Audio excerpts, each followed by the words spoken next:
Destiny Yes. is the sequel to Gundam Seed. How do you like my impression of Kiriyama? That's Pretty good. impressive. That is seriously. You know what we should do, right? Is make after we finish this thing, we should make Gundam Seed abridged and have like us do voice acting and stuff. Right. So just as with Gundam Seed, I don't know, maybe I've just gotten used to modern anime and whatnot. But I like it did nothing to me. Like, it was not awful, it was not great. So, but apparently No, I think your reaction is correct, student. But at the same time, I think it bears mentioning that this show is semi-infamous, actually very infamous in the Gundam community. Yes, very much I've so. actually I've got a question about Seed Destiny, because the thing that put me off about Gundam Seed was I stayed around for the show to watch it because I actually liked the way they draw the characters. I like the art style, but at some point the animation kind of degrades a bit. I was just wondering if Seed Destiny has the same problem, or if No. it's better animated. I wouldn't say so. I'd say in terms of like sticking to the art style, C Destiny hews to it a lot more than C did. Like the sort of like if you're talking I about was the talking more about the arts. animation quality. Like, it definitely Nah. Yeah, I gets was a lot thinking more I was referring to the animation quality. Oh, the animation quality? Yeah, like early on it's not an issue. It's like in the later episodes where it starts turning into stock footage battles. Like, And not even Blu-ray editions or special editions fix this problem. yeah, no, not even that. It's still stock footage battles. To the point I remember back in the day, back in like early YouTube, 2010 or so, you'd see like stock footage Gundam battles, and people would often humorlessly hu- compare late Destiny fights to those ones, and it's like, yeah, there's a lot of commonality there. Yeah, like, because here's the thing: there was always like a little bit of stock footage in some of the Gundam shows. Like, that was an obvious thing. That, like Gundam Seed and Gundam Seed Destiny are infamous for that shit. Hmm.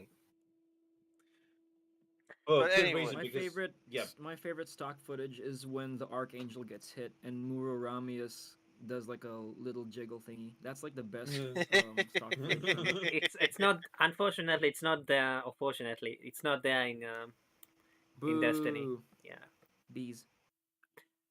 Um, was there that much fan but service? yes, Yeah. See, Destiny was infamous for a lot of reasons, but I'd say the main one, two main ones.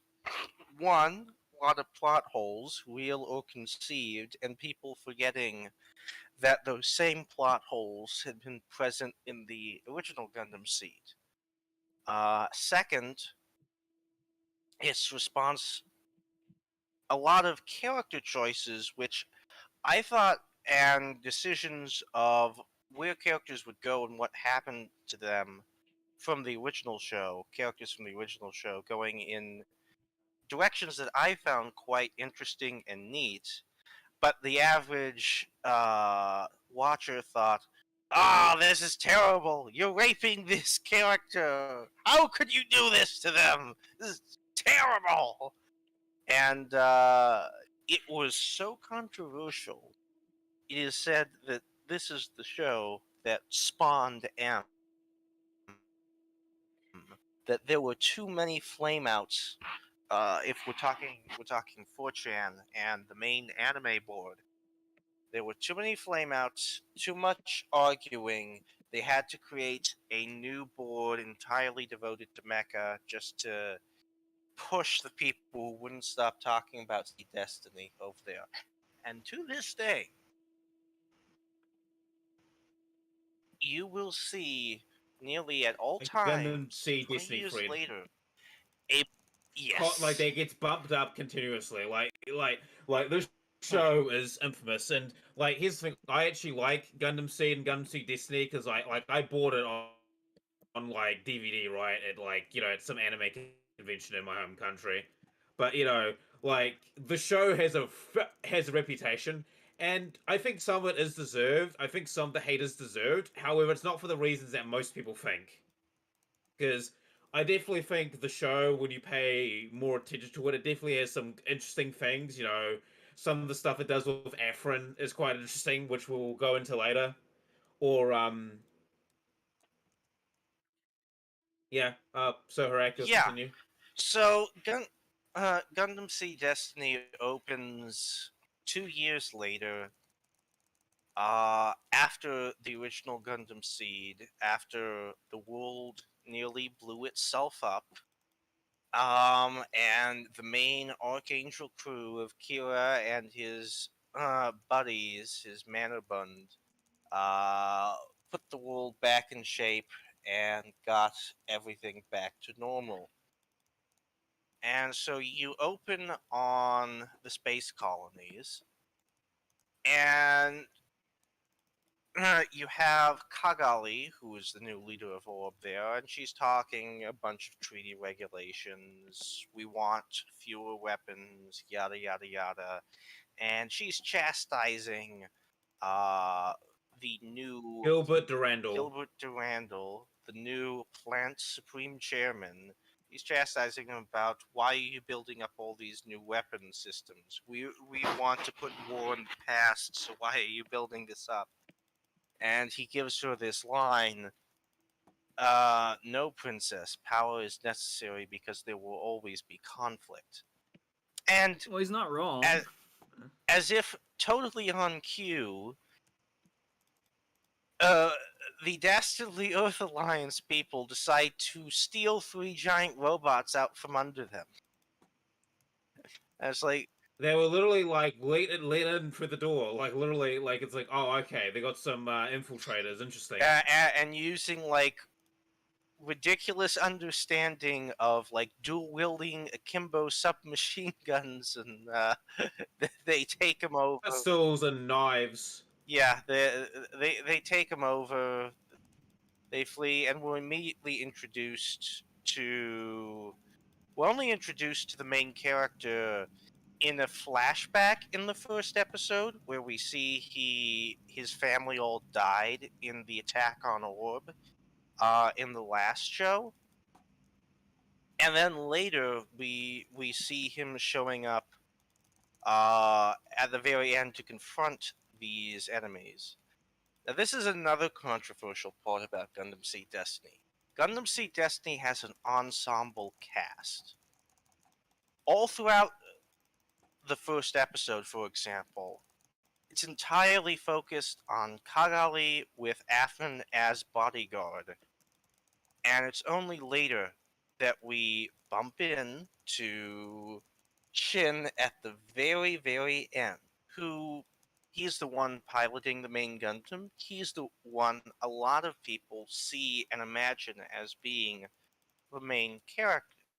And there's a lot of salt that he isn't constantly focused on. But Yeah, like in this, like even in when it's like kind of like because the main character, at least for the first half of Gundam Seed, is definitely Shin, but he's not the only one getting focused. Like Afrin gets quite a bit of focus throughout the entire show, and Kira for a little bit does, but in the second half, like Kira basically becomes the main character again, and we're less focused on Shin and stuff. But like yeah, like I would say like in the show's entirety, like it has three main characters basically. You have Kira Yamato, Afrin, and Shin, and it's these three main guys and that we're following. I will point out, Kira is actually a very much a background character until pretty good Halfway way into the point. show. Yeah, but Afrin is always a major character in there. And I want to compliment Gundam Seed Destiny a little bit. I hated the intro of Gundam Seed. I thought it was entirely boring. I thought it was many episodes of just watching this pretty stale on the face of it drama between Kira and Athrun play out. I thought I didn't think Kira joining the Archangel crew was justified. I thought the initial battles were It's kind of forced and boring. melodramatic. Yeah, and kind of boring up until they bumped into the other Earth Alliance dudes, and there started to be some inner conflict, and like they start being bitches to the Archangel crew, and that's when the show started to get interesting. But that's not until like episode 6 or so. Gundam Seed Destiny has a very, very strong opening episode, and even people who absolutely despise this show will give it that much. And it's well. Yeah, like it's actually like it kicks off right off the bat. Like it's very similar to like say Zeta Gundam's first episode. Like yeah, Grant like it kind of just it does like kind of kick off, and it actually helps establish quite a few things, especially when it comes to like Afrin and Kigali, and doesn't do Shin comes in later, but you definitely I think it's a good first episode. Like it definitely gets you back into the swing of things, and also this Chad, Chad Mindurandal, like he's a pretty cool character as well. Well, yeah, it initially sets up what is going to be the major running theme throughout the whole show, the unstoppability of war, and it also introduces you to where the characters are, shows you the character dynamics. Kagali, who's going to be a very major character in this, and her own idealism versus other characters, more cynical natures, perhaps, and con- contrasting that. And then you have Atherin in the background, and we see what he's like. But we also get a immediate, rather fun intro with all these characters taking over the base, and everyone's suitably shocked and horrified. And it aside from the absolutely ridiculous gunplay, it feels fun and believable, and it's just a really great opening episode. And from then on, you have a number of episodes devoted to just sort of running after these dudes. And after who get away and steal these Gundams. And it's around episode 4 or 5 when they're tracking down these totally not Alliance people who stole their Gundams that we run into the plot. The plot just happens upon our characters. It turns out there's a bunch of coordinator extremists, you might say, who have decided that path of Patrick Zala is the one and only true path, by which they mean naturals can't be trusted, they have to be exterminated. So they have decided to drop a colony on the Earth. I might think, oh, whoop-de-doo, like, this is Gundam, colonies get dropped every day. Yeah, like did they like call Char Aznable for like consulting or something like that? Yeah, did they call Xeon across dimensions? But colonies in Gundam Seed are apparently a lot larger than than in original Gundam. These things are so large, and this wreckage of Junius 7, which was destroyed and was actually the colony that got destroyed in the opening salvos of the last war, is so large. They basically imply that it's threatening to blow up most life on Earth. And it's like, dang, this is serious. This is something that will like affect everyone on all sides of the planet. Now they managed to break it up somewhat, and they have some very nice battle scenes fighting over it. Uh, there's some brilliant stuff in there where Afrin is just sort of like sitting there, and you can tell that he's internally wanting to help, but technically he's He just a can't. bodyguard, and Yeah, technically he's no longer a his staff name soldier. is Alex Dino. But we immediately see with Gilbert Durandal, one, we initially like him because even though he's like the big head honcho, he immediately goes, "Well, I want to follow you guys into battle, and I'm going to stay on this ship. I don't care. We have to catch these guys. My safety's secondary." So immediately you kind of like him because of that. He's a real go getter. He's someone who is just going to live with the rest of his soldiers.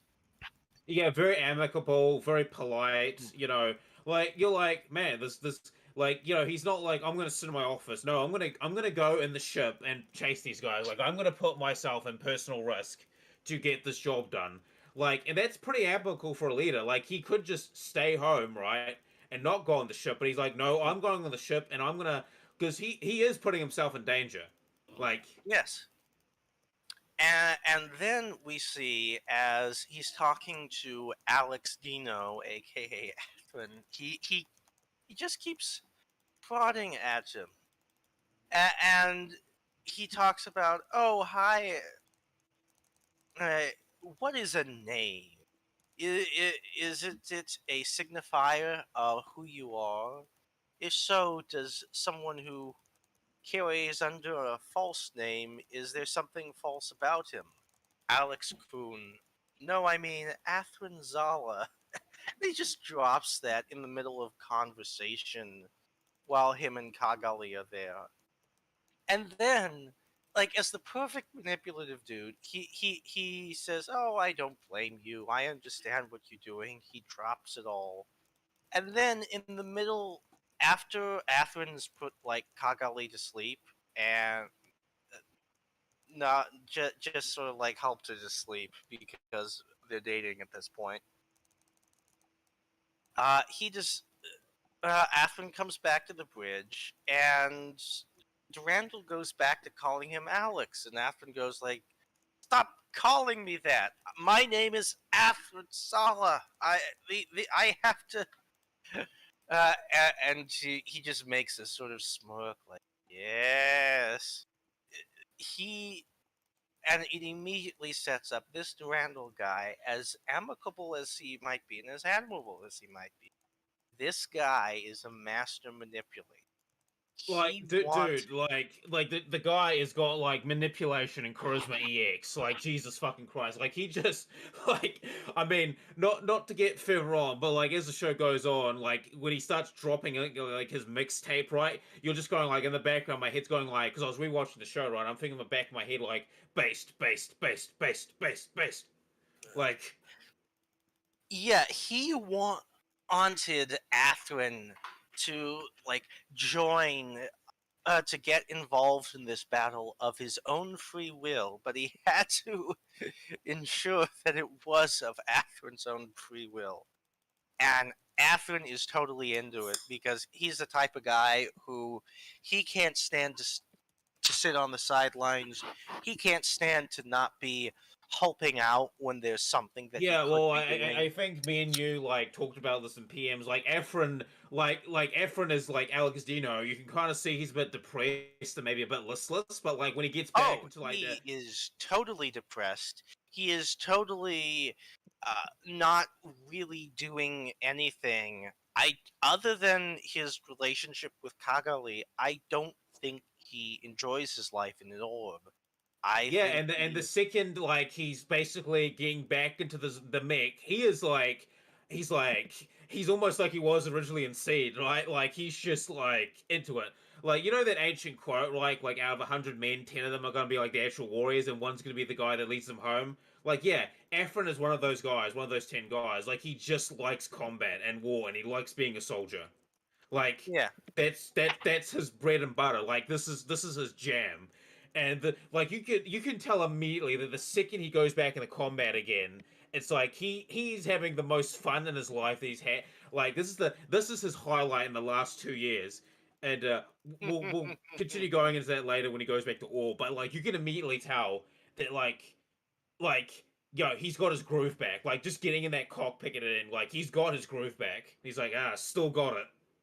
Yeah, meanwhile, while we're going through all this, Shin, who is the new main character, bumps into Kagali while she's sort of like over on the railing talking with Durandal.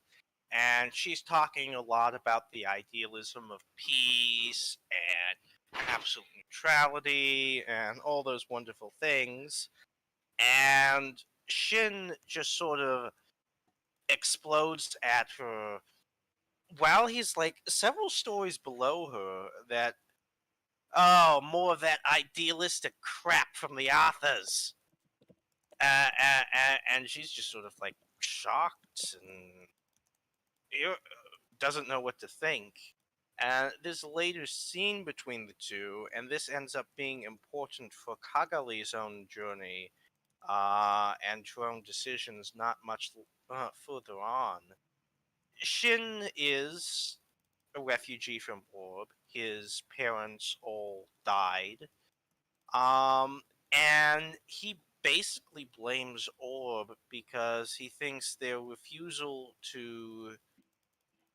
The show never directly states it, but he basically is saying that Orb's insistence upon neutrality uh, led to his parents dying, and he blames them for that, especially because much of the home island of Orb got destroyed in the last show, and it was horrific. A lot of people did die for that. And even if Orb is like running okay now, he's moved on, but he carries a grudge against Orb and against the Athas for their idea of absolute neutrality. And And I would well, say in Shin's defense, he isn't exactly wrong because, like, I mean, yeah, you could say the offers are kind of brave for like standing to their guns and standing up for what they believe in. I mean, they're respectable in that way, but at the same time, them doing that led to like the displacements and deaths of many people. there's also the fact that Gundam Seed didn't understand what armed neutrality meant and thought it meant even after you get attacked by one side, you don't ally with the other side because you know you're neutral. And neutrality means you never ally with anyone, no matter what. Which is not how any state has ever operated in history.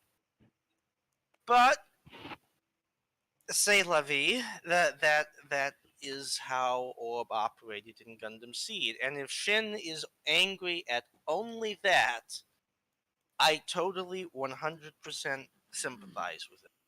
Yeah, like I don't think like yeah, like Shin can be a bit of a like a bit of an edgy character a little bit, like but very angsty, right? But like I think when it comes to I think what he's saying is pretty much correct. Like, yeah, you're fucking shit. Like your dumb decisions got my family killed and a bunch of other people displaced. Like I think he is I think it's rather sympathetic and you can understand where he's coming from. Yeah, Shin is rather likable as a main character, at least to me. He I, is the I I type. like him. Like he's like yeah, he's a bit angsty. He can be a bit of an edgelord, right? But there's a lot of room to grow, and you do see him grow and stuff like that. And he actually as a character he's flawed, and his flaws are interesting.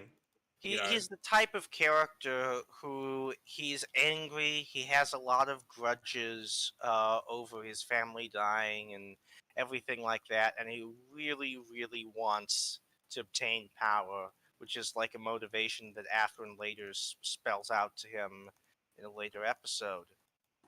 But at the I same love that time, power speech.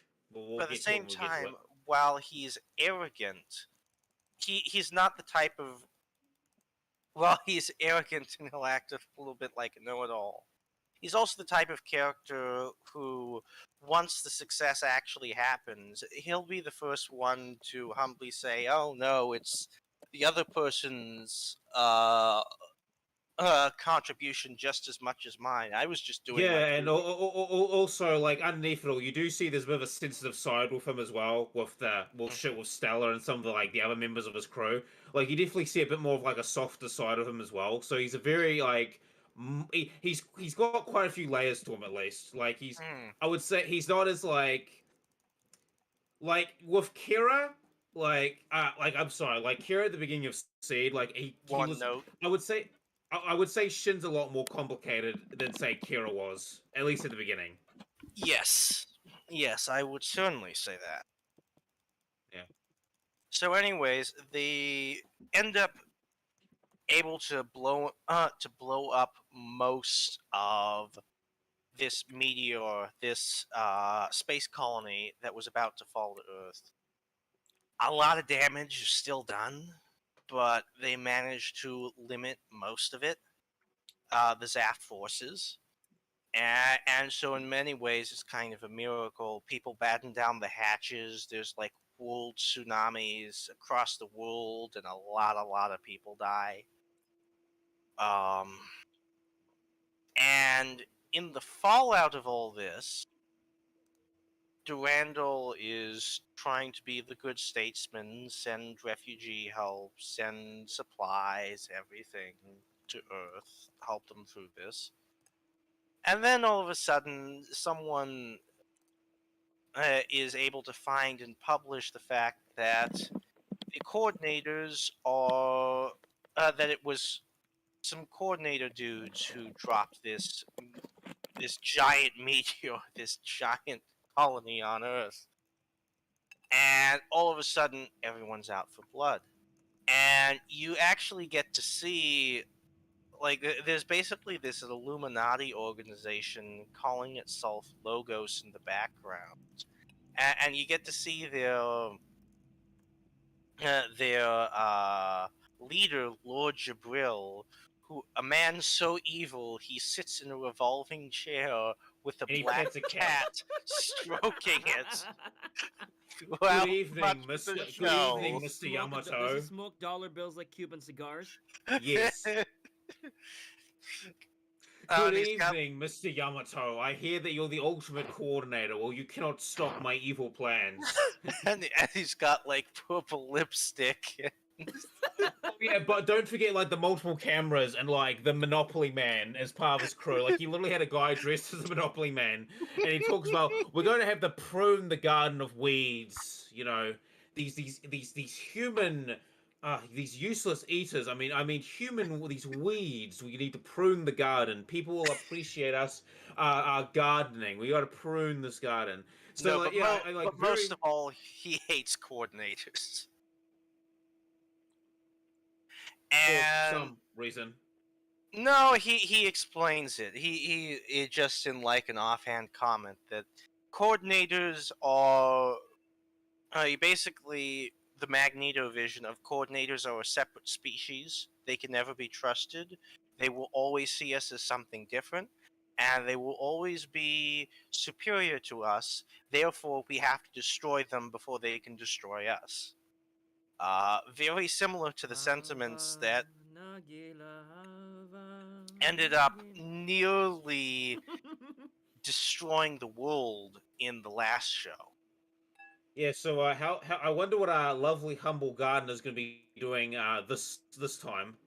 Yeah, so immediately he publishes these photos and starts rearing up all the world for war, blaming them for all the fallout and the deaths, and saying like this is all Zaft's fault, even though they did everything to stop this.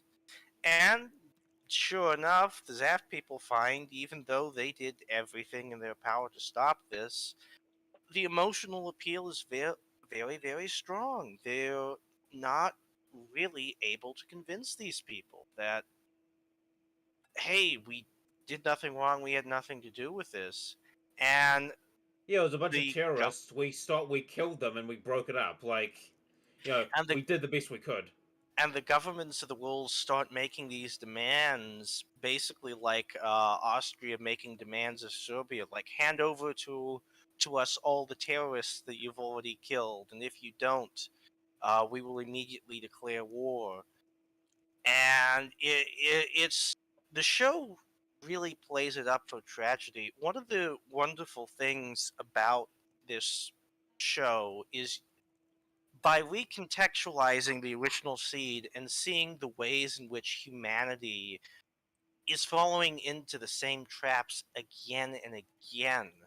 Uh, it really makes seed retroactively feel more important, and it also provides a real sense of urgency and importance and Well, here's the thing historicism with the to Gundam, like things. with Gundam Seed Rise, that like the original war, the first war, like there was a lot of casualties on both sides, right? And they're gearing up for a second one. Like they're gonna have a sequel like 2 years later.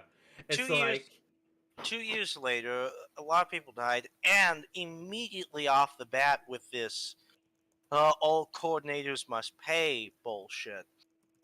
And sure enough, the Alliance declares war and immediately decides to lob a bunch of nukes at the space colonies, trying to blow them all up. Because it's like it's oh, look what time it is! It's time to genocide coordinators. no, Hercules. It's like guess what time it is? It's nuke o'clock. We'll get him this time, gents. And then Durandal reveals his trap card. Yeah, he repurposed the super weapon from the last show and made it smaller and more compact, and he uses it to blow up all the enemy nukes as they get shot out at the space colony. And immediately the Earth Alliance goes, "Oh shit! We didn't have an idea besides the first strike. What do we do now?" Yeah, like basically they've just been kept with their like they've literally been caught with their pants down. And they're like, wait, oh fuck! And then Durandal's like, for my next trick, we're going to liberate Earth from the evil Earth Federation. Pretty much. Now, this is again speaks to his manipulative power. Now, Durandal says like, "Well, we're not going to take any more territory from Earth. We've got our small bases in Carpentaria and Gibraltar. We don't want any more territory." But what he does do is he does instigate and help various secessionist movements, which are apparently cropping up all over various alliance member territories, and he will openly support these forces, and that's enough to It's a really make a census bell, difference. basically. Hmm? It's a census bell, basically, because it's like, oh yeah, we're supporting these rebel groups, and we can drop our troops in to be like, trainers or freedom fighters, basically. Yeah, he basically runs a war without actually running a war, legally speaking, Hmm. and I comes off mean, as a defender. yeah, yeah, and everything is very much pushed around that idea and appearing as if I am the defender. I'm doing nothing wrong. I'm not even trying to gain territory or land or anything like that. Meanwhile, as all this is about to start to happen, you have the drama in Orb. And Kagali is being faced with the very unfortunate fact that in the fallout of all of this giant colony drop, her government, like Shin, also believes that it's dangerous to stay neutral. They fear that if they do, they could get annihilated like they did in the last war. So Yeah, they and think, also here's the thing: that a lot of the people that were like loyal to that vision, they all died in the mhm, Like they all died last show. yeah. So naturally, they decide we want to side with the Earth Alliance because they're sort of surrounded by them. They have a lot of ministers who are sympathetic to them. Clearly, uh, they had close enough ties to for some ministers to illegally develop mobile suits alongside the Alliance back in last show. And they immediately start pressuring Kagami. We have to join the Earth Alliance in order to defend Orb. And Kagali's going like, no, this is ridiculous. I was there. I saw Zaf do everything in their power to stop this. They've done nothing wrong, and you want me to join up with these like evil people that are chomping at the bit to just murder everyone. Why are you doing this? But they're able to very successfully pressure her and say, Yeah, they emotionally like gaslight her, and here's the thing, like, oh no, Efren doesn't bounce just yet, but like, she's put in a very like vulnerable position, and unlike her old man who has a lot of experience and stuff like that, she hasn't ridden the political saddle as much as he did, so she's really she's basically paying the price for her inexperience, because the thing with Kigali is that, like, yeah, she's actually popular with the army and the common soldiers. She's very popular, but when it comes to her own, like, her own ministers and government, yeah, they are literally trying to undermine her, and at like an every experience, step. yeah, at every step. And here's the thing, like, say like an experienced leader like Lord, I think it's Arthur or whatever. I'm pretty Yeah. sure he would have found a way to like mitigate this issue, Hmm. but Kigali just doesn't have like the experience or the experience. She's an inexperienced, emotional 18-year-old girl as the head of state. So naturally, she does what her ministers want. And they're able to successfully tell her that it would be selfish, it would be immoral to not agree to this alliance. We have to think about Orb primarily and what's good for Orb. And she feels that she can't resist, especially after, in the middle of all this, as they're pressuring her, Athrun leaves her. Leaving, Athrun decides, oh, I don't like. I'm concerned about the plant's view on this. I want to go meet with them and talk with what's going on. And he just sort of No, I'm drops like, this mid Hercules. No, conversation. yeah, no, Hercules. He wants to go up to space and party with his bros again. Yeah, and I'll also point out that when he joined the battle in earlier in this show, where when he joined the battle to stop the colony from falling to Earth, he didn't tell Kagali at all. He just sort of Did it? went out. He just sort of put her to bed, and then immediately went, Chairman Durandal, I need to go out there and fight. And then he did. And then Kakali like wakes up and she asks Randall, "Hey, by the way, where's Athrun?" "Huh? You didn't know, Princess? He's out there fighting." He's like, "Huh?" and, and like when they meet up again afterwards, Kakali goes like, "Hey, I understand that's nature. I wouldn't like you if you weren't selfless and a little reckless like that." But you can tell it was like she's just saying that to an extent, and she was a little hurt by it. And here he is doing it again. And she is really isolated in her cabinet. She doesn't. Her old friends from the Archangel crew are off living somewhere else in Orb, and she is just absolutely defenseless. Yeah, like she has no, like she doesn't have any of, like, say some of her father's ministers actually were still around, like the idealists, like she could actually maybe get like a faction going to support her, but like politically, she is literally just cut off. Yeah, the show also doesn't help it because it's not clear what her exact powers are. She's essentially queen, but for some reason they call that chief representative of. They also refer to Uh, her as princess, and also when she shows up at like when Orb gets invaded again, right? The second she starts like telling the here, like all the soldiers are like, "Oh shit, our leader's here." All right, yes, Commander. Like yes, yes, Your Majesty. Highness, they practically say. Oh, Highness is here. Thank God. What are our orders, Your Majesty? It's like kick ass. So like, yes, ma'am.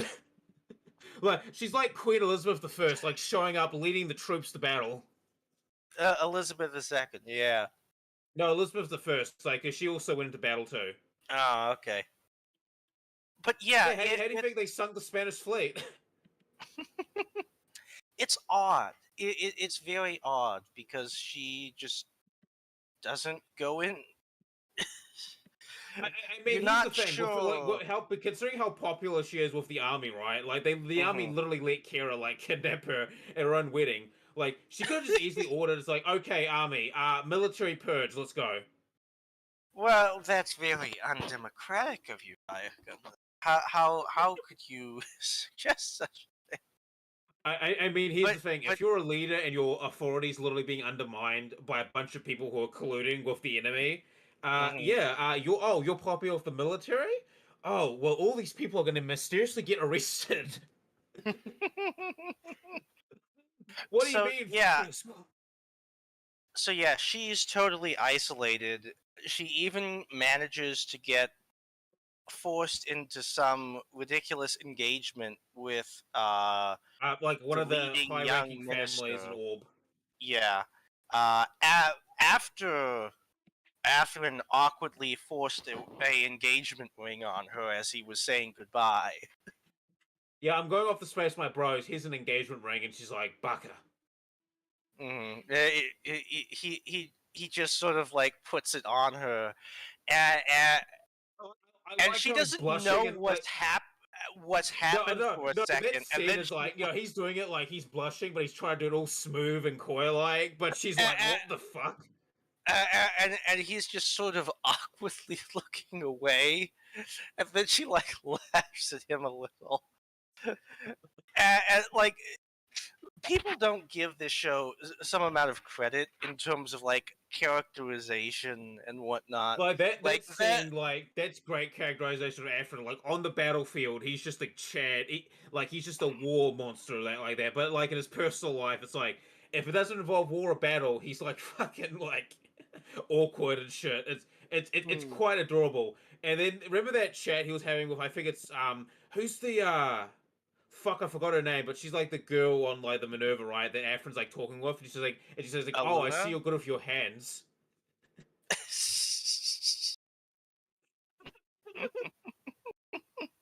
Like he's only been on that ship for like a day or two, and there's only like two girls who are into him. Oh Like yeah, Afrin's a smooth, yeah. like he out of like in combat, he's a smooth customer. Out of combat, it's just like, Athrun has a total harem around himself in this show. yep. Anyways, as this goes on, we cut over to Kira and Lacus, who have apparently retired from life. They basically just see to an orphanage on Orb. That's their lives at this point, and they're happy doing that. They don't want to be involved in politics, in war, in drama, or any of that. Well, Lacus seems to have some old contacts that she's still in contact with, but she's not using them at the moment, and she's just happy being totally out there. And then all of a sudden, an assassination hit gets ordered against them. And somewhat improbably, because this is anime, Kira and his group of buddies are able to fight off the assassins before they manage to get to their bunker. And then the assassins pull out a bunch of Zaft amphibious mobile suits and start bombarding the bunker. At which point, Kira reveals that he's been keeping the Freedom Gundam in reserve on his own personal property, this whole time. And Yeah, and by the way, in the original show, like the Freedom got kind of trashed. So yeah, it does make you wonder who was paying to refurbish this thing. yeah, and by the way, it also where's the question of like why didn't Zaf ask for their fucking experimental mobile suit back? Yeah, or like even if Orb declared rights on it, why did Orb uh, give this tremendous mobile suit, which was incredibly important to them, over to random civilian dude? Like, Yeah, because here's the thing about the Freedom Gundam. it Like even seems in Gundam Seed irresponsible. Destiny, yeah, like even in Gundam Seed Destiny, like the Freedom Gundam is a still a powerful machine. Like like its capability should not be underestimated. Like it's like Kira and the Freedom Gundam are a dangerous combination, and they still are a dangerous combination.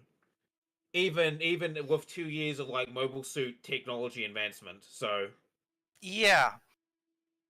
So after this, Kira and Co., who were previously thinking of immigrating over to the space colonies to the plants because everything was looking pretty bad in Orb and Kagali was being pressured. And they themselves say they don't blame her. She's young, it's easy to get pressured. But all of a sudden they realize, oh shit, like, those were coordinators that tried to assassinate us. The space colonies might not be safe for us. Where do we go now? What do we do? Uh, so again, they decide to call up a whole bunch of their old friends who used to be on the Archangel. Call them up, and they say, "Hey, we're feeling a little pressured here. We're not really sure where we can go in the world that's safe. Yeah, why don't we steal the Archangel from Orb and become renegade pirates?" based. And and all of Kira's bros say, "Yeah, that sounds like a great idea. Let's do it." And it just sort of happens. And this is one of the many things that people will read about with this show, and where it's just like they view they treat it as almost trivially easy for Kira and company to pull this off. Yeah, they And literally that, just steal a battle. They literally steal a battleship, right? Like guarded in a security location. Like they literally just steal this battleship and go like, "Your Harakami Hades." yeah, the show has a tendency, and this was true in Gundam Seed as well, of treating mobile suits, weapons like personal property, and treating individuals in war like they should act like individuals and they should follow their own ideals, that they aren't part of a greater collective or war effort or nation. And that those ideals are more important than the well being of that nation. And this has been the consistent running thing throughout Gundam Seed, and it continues over in Seed Destiny quite big Yeah, time. I mentioned this to you. I think in VC or like text chat. Like literally, Kira is literally like a mercenary or a pirate, and like in name, like not in name, but literally in actions. Like the dude's literally like mercenary mindset, Hmm. except he doesn't get paid. Although where the fuck he's finding the money to like refurbish like the Freedom Gundam is beyond me. I have no idea. Like, is Kira just secretly like a millionaire because like he found I his mean, father's Lacus like probably is.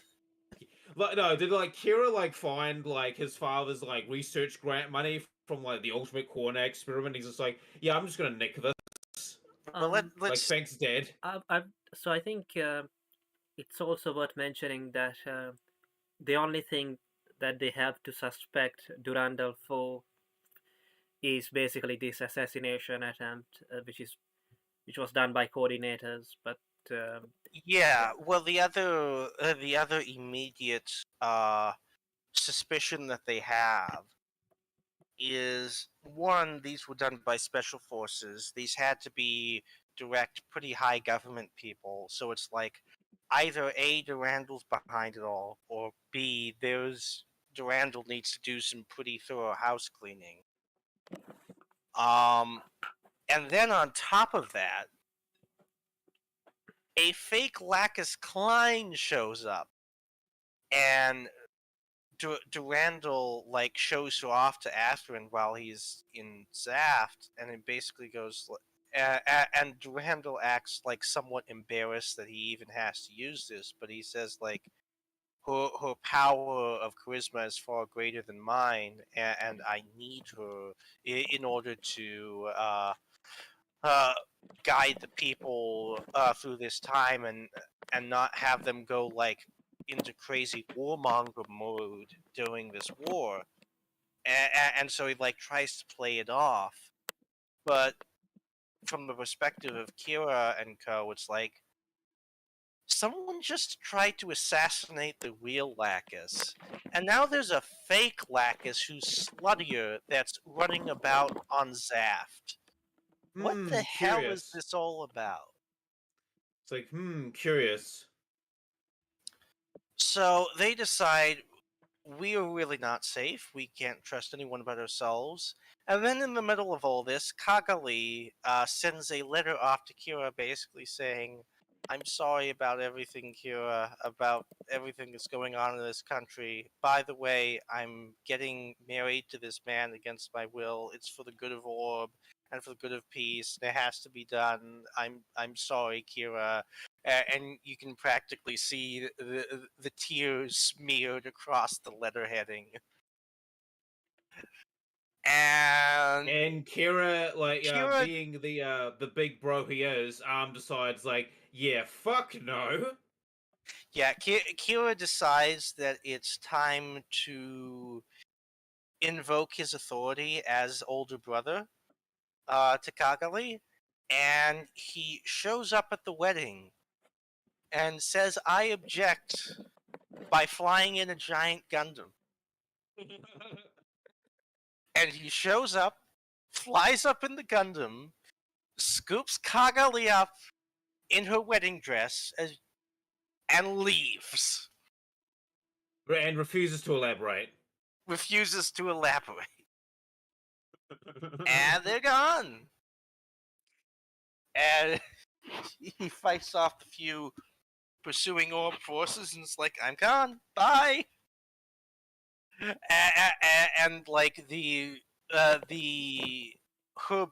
Kagali's betrothed, who up till this point has been like smooth manipulator Kagali, for the first time gets like really upset, and he whines like a little baby. The Freedom Gundam took my toy, and it refuses to elaborate why.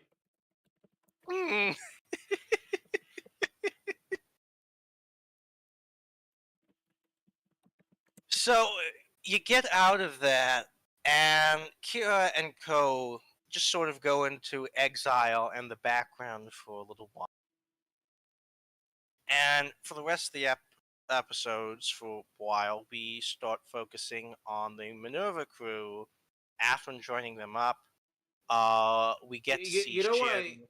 Yeah. Do you know what I like about the Minerva crew is it seems like a lot more cohesive, like Zeta Gundam crew. Like it seems to be a bit more cohesive, I guess. But it reminds me a lot about that. Yeah, comparing it to the original Gundam Seed. In the original Gundam Seed, you had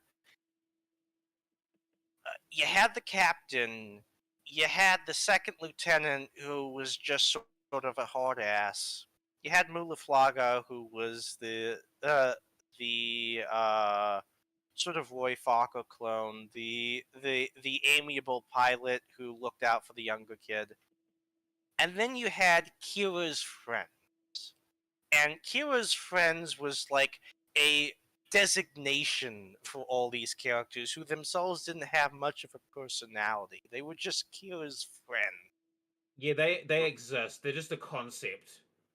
Yes. Here on the Minerva crew, none of them are particularly complex characters, but they have a little something going on. The main captain Talia is can be sort of warm. She's also sleeping with Durandal and apparently has Yes. some sort of prior background with him. You've got Luna Maria, who's a bit of a flirt. Instantly is tries to glom onto Atherin. Yeah, Uh, she's the big veteran war hero, and she sees that he's good with a gun, and she's like, oh, stars aligning here. Stars aligning, yes. Sh- you've got Ray, who's like Shin's roommate, and Ray himself is one of those characters. He just sits in the background and won't do much for most of the Yeah, episodes. yeah, he's one But of those characters, right? That like he's not a lot of the stuff he does in the background. However, some of the stuff he does, you don't have the full context for until like later on. But like I would say, he gets a lot more interesting as he goes on. But I kind of felt like he was put in there as kind of like a counterbalance to Shin because he's a yeah, lot more, he say, reserved and he more is level-headed. reserved. He's stoic. But at the same time, you even pretty early on, you start to see that he's someone who will really stick by Shin and will really put his neck on the line in order to help him out. Even though he comes across like a rule stickler, and to a certain degree he is, he's also someone who is not above using his own authority and putting himself in professional danger to help out someone else, and he's kind of admirable in that regards. Yep.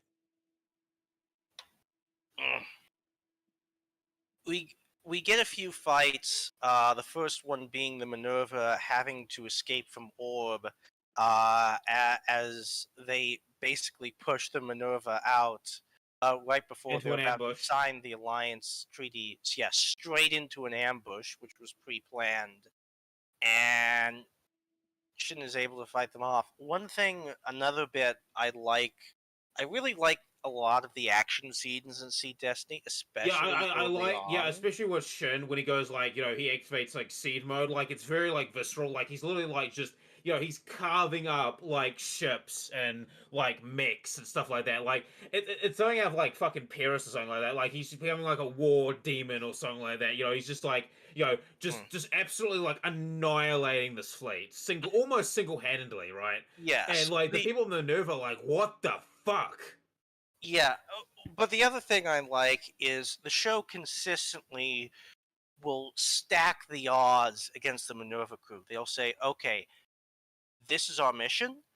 This is what we're assigned to do, and this is how we're going to complete it."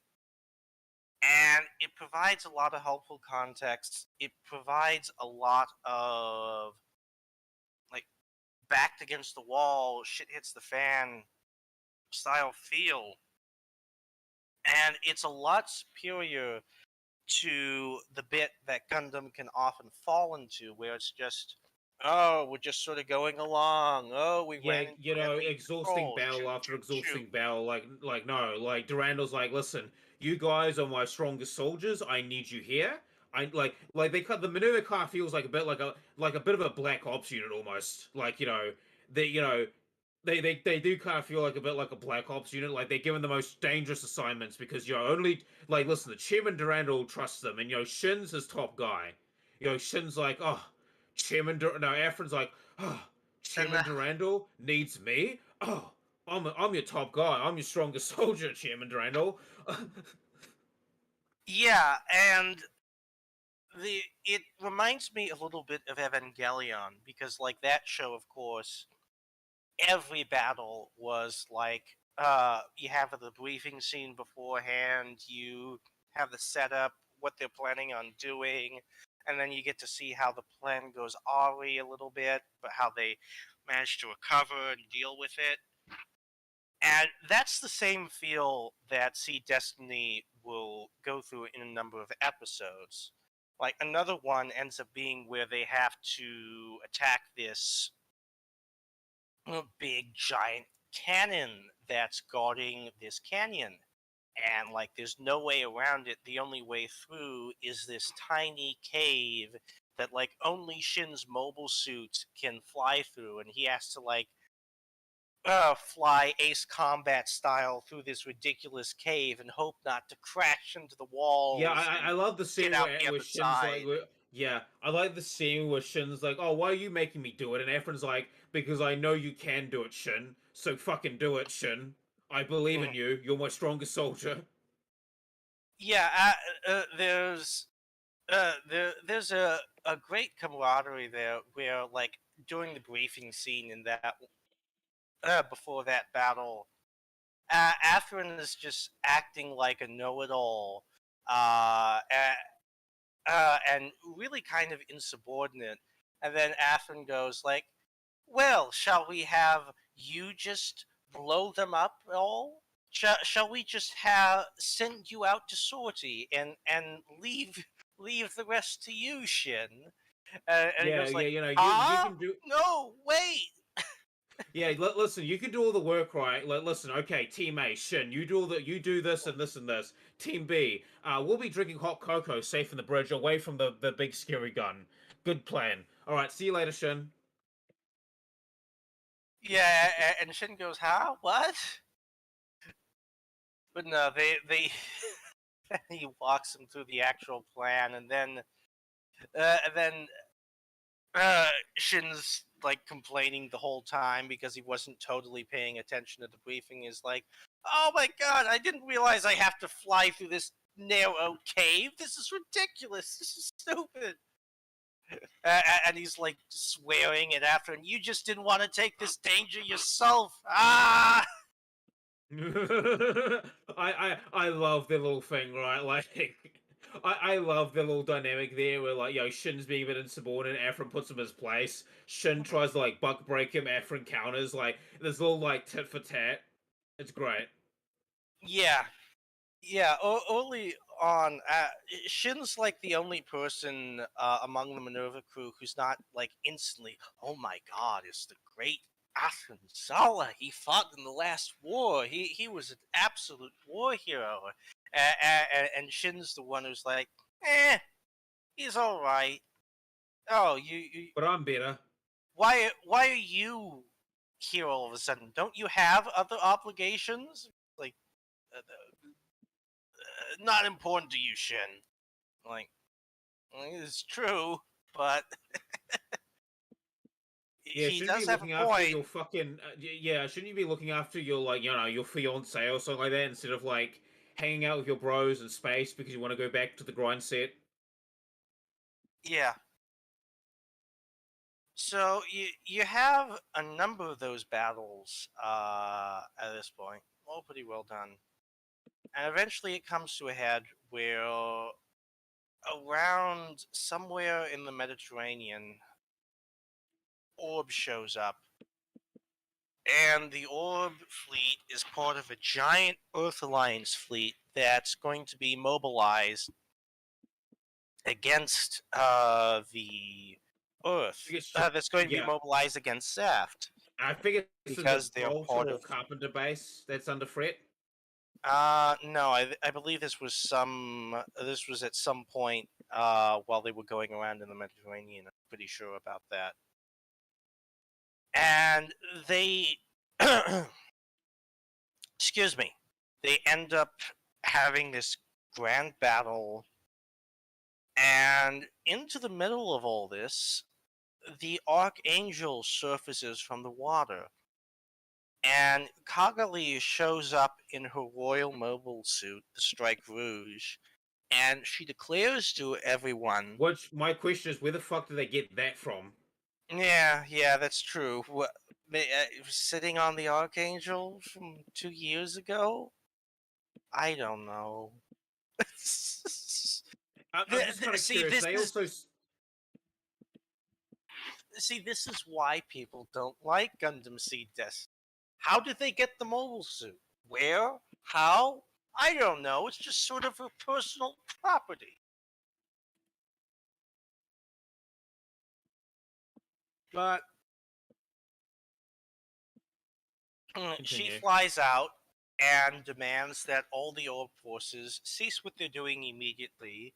That orbs shouldn't be fighting like this. This is against orbs' ideals. This is against everything we stand for, etc., etc. And immediately, the head Earth Alliance dude, who we haven't talked about this, but he has a suspiciously familiar voice, blonde He has hair, and yes, wears a mask. And the yeah. He openings keep showing uh Muramius uh uncovering his mask and being shocked and crying in the opening. I Yeah, wonder and then who this Kira's person like, could be. oh, this feeling. And also Ray has this weird, like, new type connection with him. Curious. Yeah, I wonder who this person could be. Anywho, this guy who calls himself Neo Roanoke Or uh, Phantom Pain. calls up the Orb forces and this Seirin guy who was betrothed to Kagali, and he goes like, "What is this?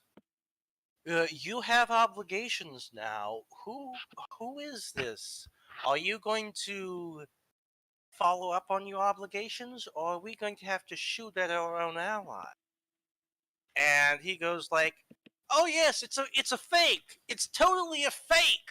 I have no idea who that is, but it's a fake." And he goes, "Good boy." Hangs up the phone. And so the Orb forces predictably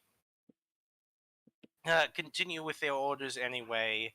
Uh, she keeps trying to radio them, "Stop what you're doing. Stop getting involved like this." But they don't care. And they continue their battle against the Minerva, and the Freedom fights a little bit inside here. Yeah, media theme plays, and Kira just almost like wrecks shop on everyone. Which, by the way, Kira showed up initially by blowing up the main cannon on the Minerva, and like next episode, you immediately see like the bodies of these people getting bagged who died from like the explosion of like Kira blowing that thing up. So the show is immediately impressing upon you Kira and Co are doing something deeply questionable, and they already have blood on their hands. Like Despite the even fact if that Kira saying earlier, or like during his like, I don't like killing and I refuse to let other people kill. Dude, you just killed a bunch of innocent workers. yeah, Like maintenance crew. well, I mean they're soldiers; it's part of the job. But yeah, they he did insert himself into this war, and he did take some lives, even if he tries to disable enemy mobile suits. I And mean, at least with Kira, he's trying not to kill people, so at least like his intent's there. But dude, yeah, he does accidentally murk people. Like that is what happens. yeah, this is war at the end of the day. Yeah, and sometimes good people die. So Yeah, and into all this, after this, Athrun decides to go and confront Kira. He's able to bring up his contacts with him. He finds Moralia, and he decides, well, clearly we can't let this go on forever. He talks Kira about this, and they have a little bit of a one-on-one.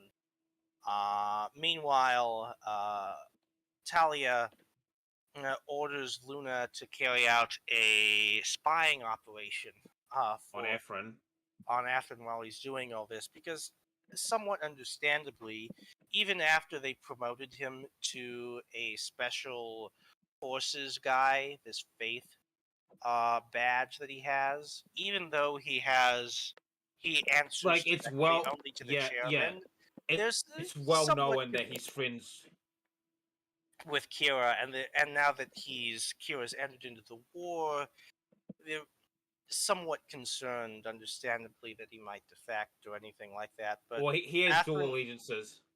but Athrun shows no sign of wanting to defect, and Athrun actually acts kind of selfishly. He really doesn't consider Kira's side in all this, and he just sort of like angrily chews them all out for getting I mean, I involved think for the about the most amount of part, people rightfully who so. died. Rightfully so. I mean, one of the maneuvers, like mech mobile suit pilots, got murked because of Kira interfering. Like, Yeah, yeah, and at that, but it's notable that like Kagali's like right there, and he wants to see him, and he like barely even, I don't know, doesn't even like show that much concern for her or anything. He's like so concerned with being self-righteous towards Kira and basically saying, "Go back to Orb. There you can do some like actual good. You can't interfere on the battlefield here and expect anything to happen." oh Uh, yeah, yeah, Heracles. We should also mention the lab that Shin and Ray find, and yes. also and also Yeah. Shin meeting Stella. That's also an important thing. Yeah, at Because the we'll same time as all this is going on, and I'll again compliment the show. It's a art, especially in a show like Gundam, where you have to have each individual character, they're doing something. Where like they have some personal stakes, they're learning something, they're finding something out, they're transforming in some way. That's an element that you really have to balance and you have to plan out in any show. And some shows have struggled with this, like Iron Blooded Orphans in particular. That's a more recent Gundam show that very much struggled with this. Often had long stretches of show where characters who you were theoretically supposed to care about weren't doing much of anything. This show is pretty well structured in that regards. And Shin and Rei end up getting sent on this mission, and they end up finding this giant evil layer left behind by the Earth Alliance of the Extended. Uh, we'd already run into these types of people in the original Gundam Seed. but they We weren't see really them worth again. talking about because they didn't have much of a personality. However, the new No. extended, this new trio, they have a lot more of a personality, and Shin ends up meeting one of them in a At, romantic getaway of almost drowning to death. yeah, she. People have made fun of this scene where she she's kind of childlike and dumb because of like all the changes that the Alliance made to her body. So she's literally just singing and she dances off a cliff. And, and Shin dives in to save her. and it's just like, what what the hell is what did I just see that? Oh my Yes, he did. gosh, she's drowning. I've got to save this person. So it like does, and you immediately get to see a different side of Shin in this little scene where Also, the uh, music that plays in the background is fucking amazing. Yeah, it's yeah, good, isn't it? the music throughout in Sea Destiny is excellent, and he immediately realizes that she is like absolutely nutty. He like says offhand, "What the hell? Were you trying to get yourself killed? Were you trying to die?" And like, "die" is like her trigger word that causes her to freak out, so that these people are controllable, and she starts freaking out, and he immediately goes to comfort her and hug her, and he goes like, "No, you won't die. I'll protect you." Uh, and she just sort of melts in his arms. Uh, so you really get to see a more sensitive side out of Shin, and you can tell he relates to this person deeply. Yeah, Like because he see, views this like he views her as like another victim of warfare. Like he doesn't know that she's an extended, but she's like something must have happened to her. Like where the fuck's her family and shit like that. Like why is she out here alone? yeah, and And I think he's like immediately projecting his own dead little sister onto her. yes, immediately. Yeah, and he's sort of like, I let her die. I don't want to let this person die like her. And they managed to coincidentally bump into the two other extended, who she immediately recognizes, and they just sort of like hand her over, and like Atherin's immediately suspicious, like, hey, are these seem like soldiers? Like, Yeah, because remember he remember seeing them at the airport when he came into Zaf. Like he's like, huh, they look familiar. hmm. But he says nothing. He hands them over. And later on, Shin and Rei are tasked with going through this like suspected Earth Alliance lab, and what do you know? This is where they breed and make extended, and It's a it's horrifying awful. sight. Yeah, you have like humans that are being like cloned in vats, and like just like dead children in vats everywhere. In the And hallways, there's blood, there's crows, there's like it's something out of a fucking like horror movie. Like Jesus fucking Christ. oh, it's horrible. Like these Earth Alliance people, they hate genetic modification, but they figure as long as they're just doing cloning and drugs and drugging people out in order to change them, it's all above board. And yeah, everyone else disagrees. They think this is horrible, terrifying, and Disgusting. Like yeah, literally just human bodies like on the like literally like it's not just like dead children vats, it's like scientists just all left there dead in this hall like in these hallways, just all dead, like blood on the walls, like just disgusting. Like not even buried or burned the bodies, like no, just left there to rot. yeah, and Ray in particular is just absolutely disgusted because he's also a clone. So he's like, there, but for the grace of God go I. And so later on, when they, after a battle, uh, Stella like suddenly goes off and is caught by uh, the. She just sort of goes off on her own. I forget why. I think what happened is one of the no, I think one of the extended remembered his mother or something like that. Like the no, Oh she yes, overheard someone yes. talk about the lab, and that did a chain reaction of all of them, and they both like her, and the guy who pilots the abyss, like the Oh boat dude. They schizo out. yeah, they schizo out. Owl's going nuts because his mother, which is his trigger word, was back there, and so he hears about that, and he's going nutty. And so Stella immediately wants to go and investigate the lab. So she just like steals a mobile suit and does it, and she's immediately caught, captured, and Shin defeats her and is like, "Oh my gosh, it's the same goal as before." And Yeah, and then he immediately so like so drags her he out of the.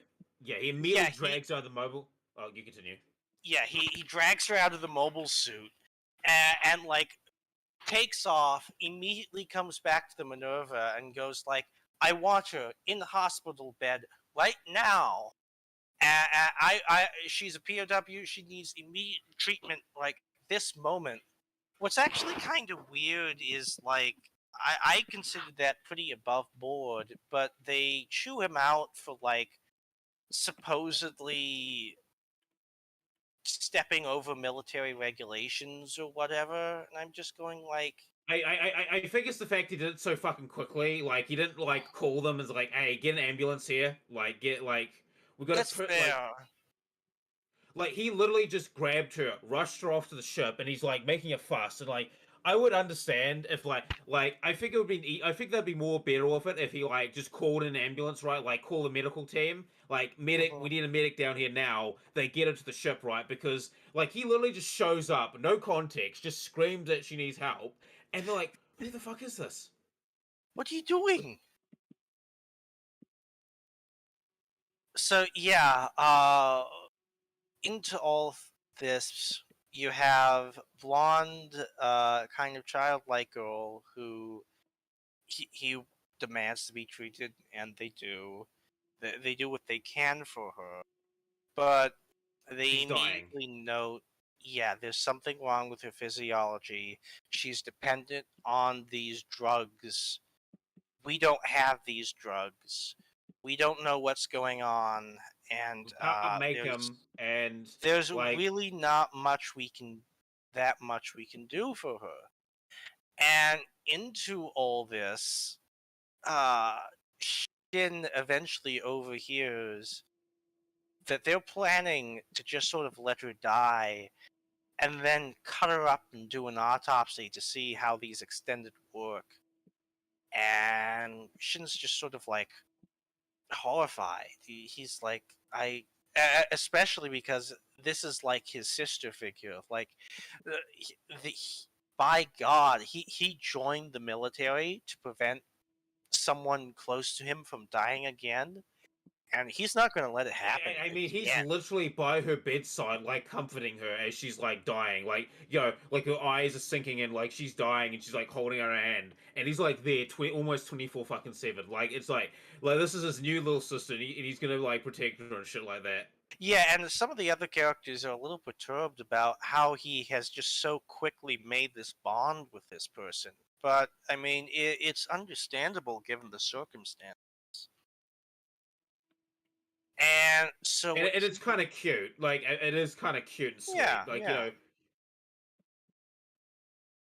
And so he immediately decides that he's going to save her. Like, so he decides to kidnap her back, and that he's going to just send her back to the Alliance people. And in the middle of like carting her onto his mobile suit, Ray just so happens to be there, and he Shin starts fighting off the guards, and Ray immediately helps him. And he goes like, Ray just asks him, "You're trying to save her, right?" And he's like, "Yeah." And it's like, "Go ahead." Everyone wants like a chance at life. Like, I'll help you out of this. Just wait a moment. I'll open the doors for you. You're coming back, right? Yeah, of course. Great. Let me help out. And it's again, Ray's one of those characters who's like in the background. He looks like he's a by the books character, but you can tell there's a lot more it, going on. there's a lot more going on. To a certain degree, he can personally relate to Stella a little bit, and he's also like this loyal to Shin that he's willing to stick his neck out for and do it. And Shin takes off. He hands over Stella. He tries to extract a promise from Neo that promise me that you won't let her onto the battlefield again and that you'll take her to a place of like peace and happiness. And he goes, I promise. Fingers crossed. Fingers crossed. But it's not like Shin has any better option here. It's like there's no one else that can keep her alive. Yeah, at least he wants to like find their shipwright and then steal like their magic room, like literally just rip it out and give it to the ZAF technicians. Okay, here, reverse engineer this in like an hour. Hmm. I mean, I suppose he could try, but it'd be a little rough, especially on his own. So he goes back to the ship. He's put in the brig. They're treating this as a rather serious affair. Which it Uh, is. it is. It is. Um, like he could be like drummed out of the military for this. Um, I think assisting like the escape of a PUW is a pretty serious offense. yeah, it's a Like pretty it's court serious. martial. Like he'll be lucky to get off of a court martial. Oh well, he's going to be court-martialed. The question is what the sentence would. And Afrin, this is really the start of like a total break with between Shin and Afrin. Afrin and Shin always had a tense relationship, but Shin But there was somewhat some camaraderie between them. a little bit of admiration, a little bit of looking up to him a bit like a father figure. But then Afrin just sort of comes in and like chews him out in the brig, and says like, and is like trying to tell him that what he did wasn't heroic and that it's very serious and yada yada. And Ray But just they interjects and goes like, "Dude, shut up." Shin it knows exactly all the military problems that he's in. He knows how he disobeyed orders 5 different ways. and here's the thing, like here's the thing, Efren did that shit last season. Like this could have been like a scene for Efren to come in and comfort Shin and be like, look, I know you broke shit, but look, I understand. I did similar shit when I was your age. All right, I get it. Yeah. Like this is the point where Afrin could really like. Let's also not mention the fact that Kira did the exact same thing early in Seed in order to hand over Lacus, and like Afrin knows about this. He Kira personally handed over Lacus to him. Yeah, at great And risk to his own safety. I'm sure he talked with with Kira more after the war about exactly what he was doing back then and the trouble he got in. Like Atherin could see like the parallels here, and even if he like officially disapproved, he could still try and say he could still try and say that he understands where Shin's coming from, but no, he just sort of He like doesn't do that. angrily, self-righteously chews him out, and Ray just basically tells him, "Dude, shut up." He knows exactly what he did wrong. He did it anyway because he thought it was more important. All we can do is like sit here and wait for judgment. Don't be on your high horse here. Yeah. And I mean, that is kind of like an emerald quality about Shin, right? Is that like no matter what he does, he's ready to suffer his consequences. Like you know, he's like, yeah, I know this is dumb, but I'm gonna deal with it anyway. yeah, and he'll take whatever the consequences are.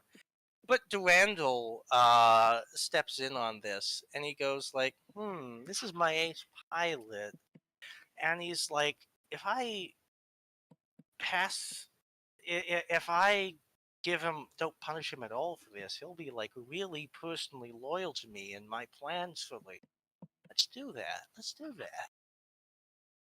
And so he just like full pardon. It'll be treated like it never happened. And after and Shin's like lording it over after in a little like, "See, someone thinks I'm important. Someone uh, and Afrin's going,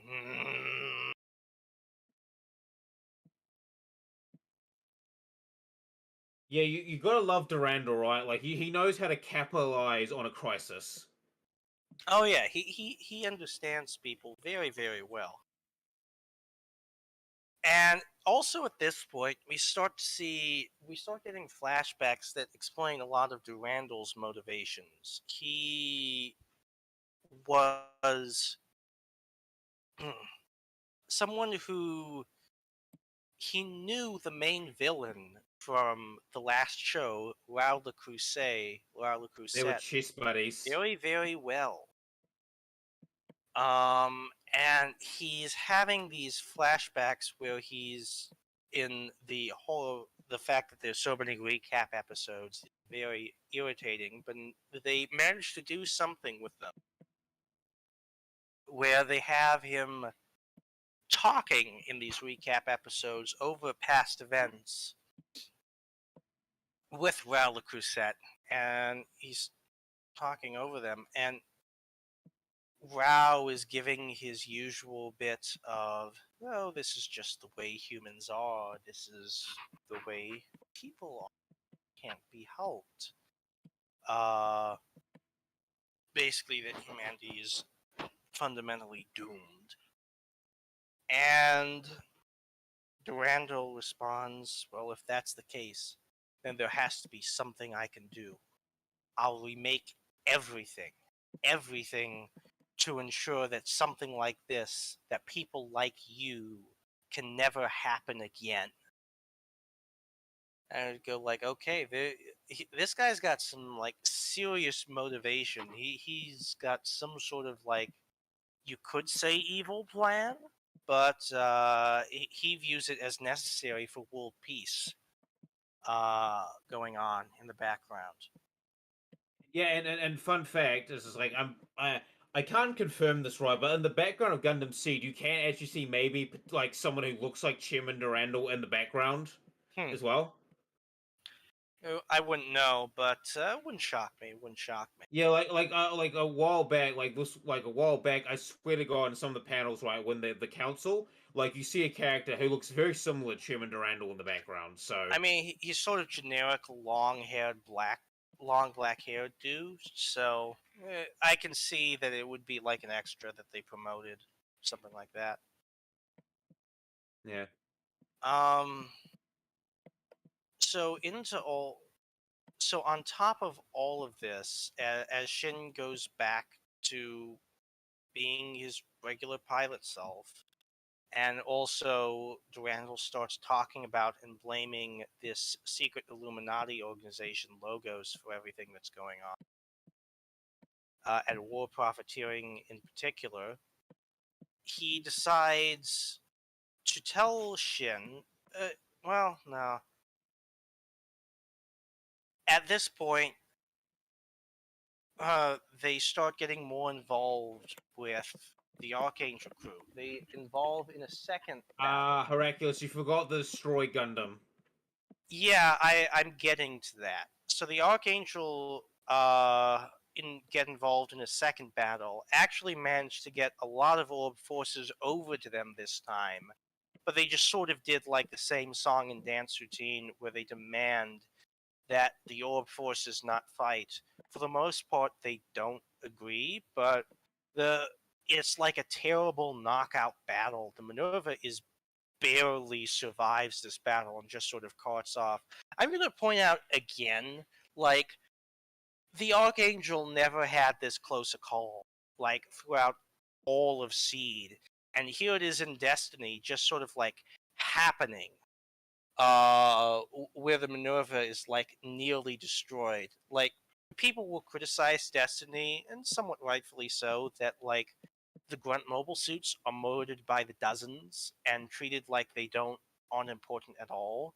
But at the same time, the show will stack the odds so heavily against the Minerva crew, and we'll have these situations. Uh, it does get kind of tense, and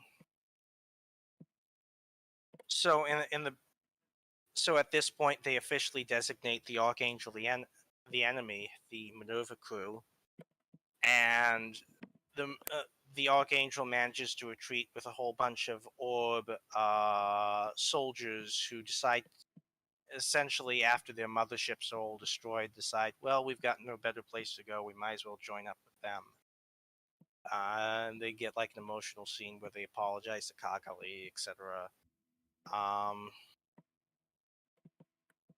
And then a few episodes on, you bump into like some random place in Siberia, and oh, guess what time it is? It's time for the Earth Alliance to engage in mass It's war, killings of their own people. Hercules. It's war crime o'clock. So they show the Earth Alliance has a new toy called the Destroy Gundam, being piloted by their extendeds.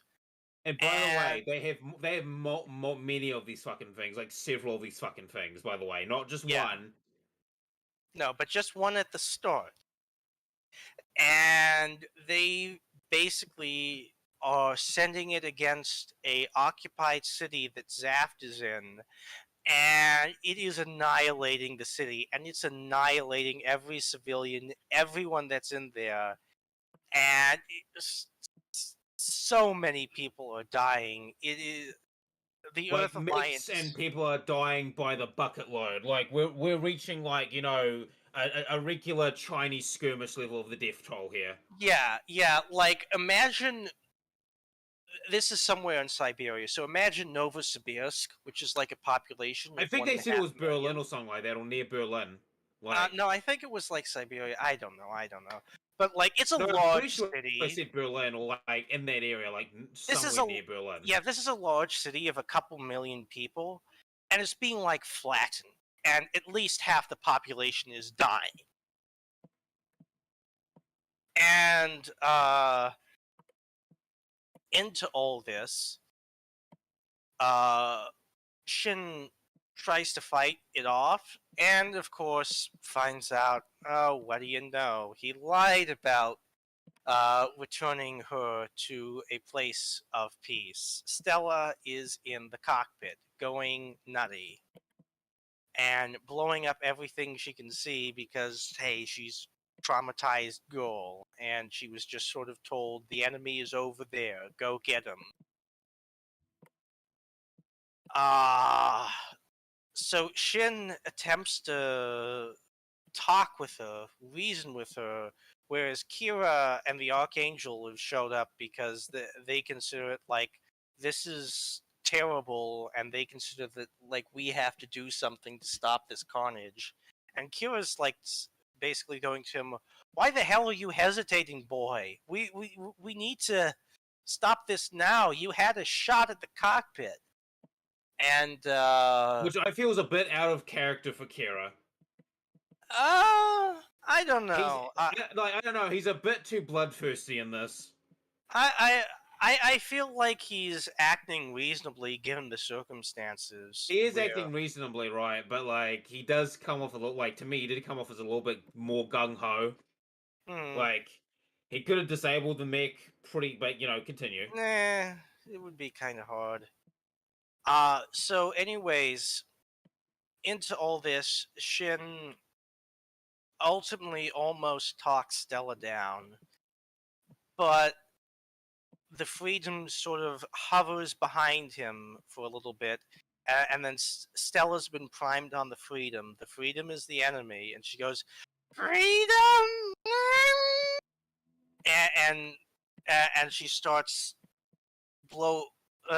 charging up her giant lasers, and Kira goes, "Okay, you've had your chance," and just sort of like smashes Shin's mobile suit aside and like stabs the destroyer direct through the cockpit, and then flies off. It's like Refuse my to elaborate. my work here is done. Goodbye. Goodbye. And Shin does not take this well. Shin is Finn like, is very, very angry. yeah, he like cradles Stella in his arms as she dies. He buries her in the nearby lake, and This lovely music plays as he's crying and shit like that. Like yeah, very and there's like powerful scene. and there's snow falling right on top of the face of Shin's Gundam. It's like perfectly done. And Shin immediately wants someone to blame. And what do you know? The person to blame has been designated an enemy.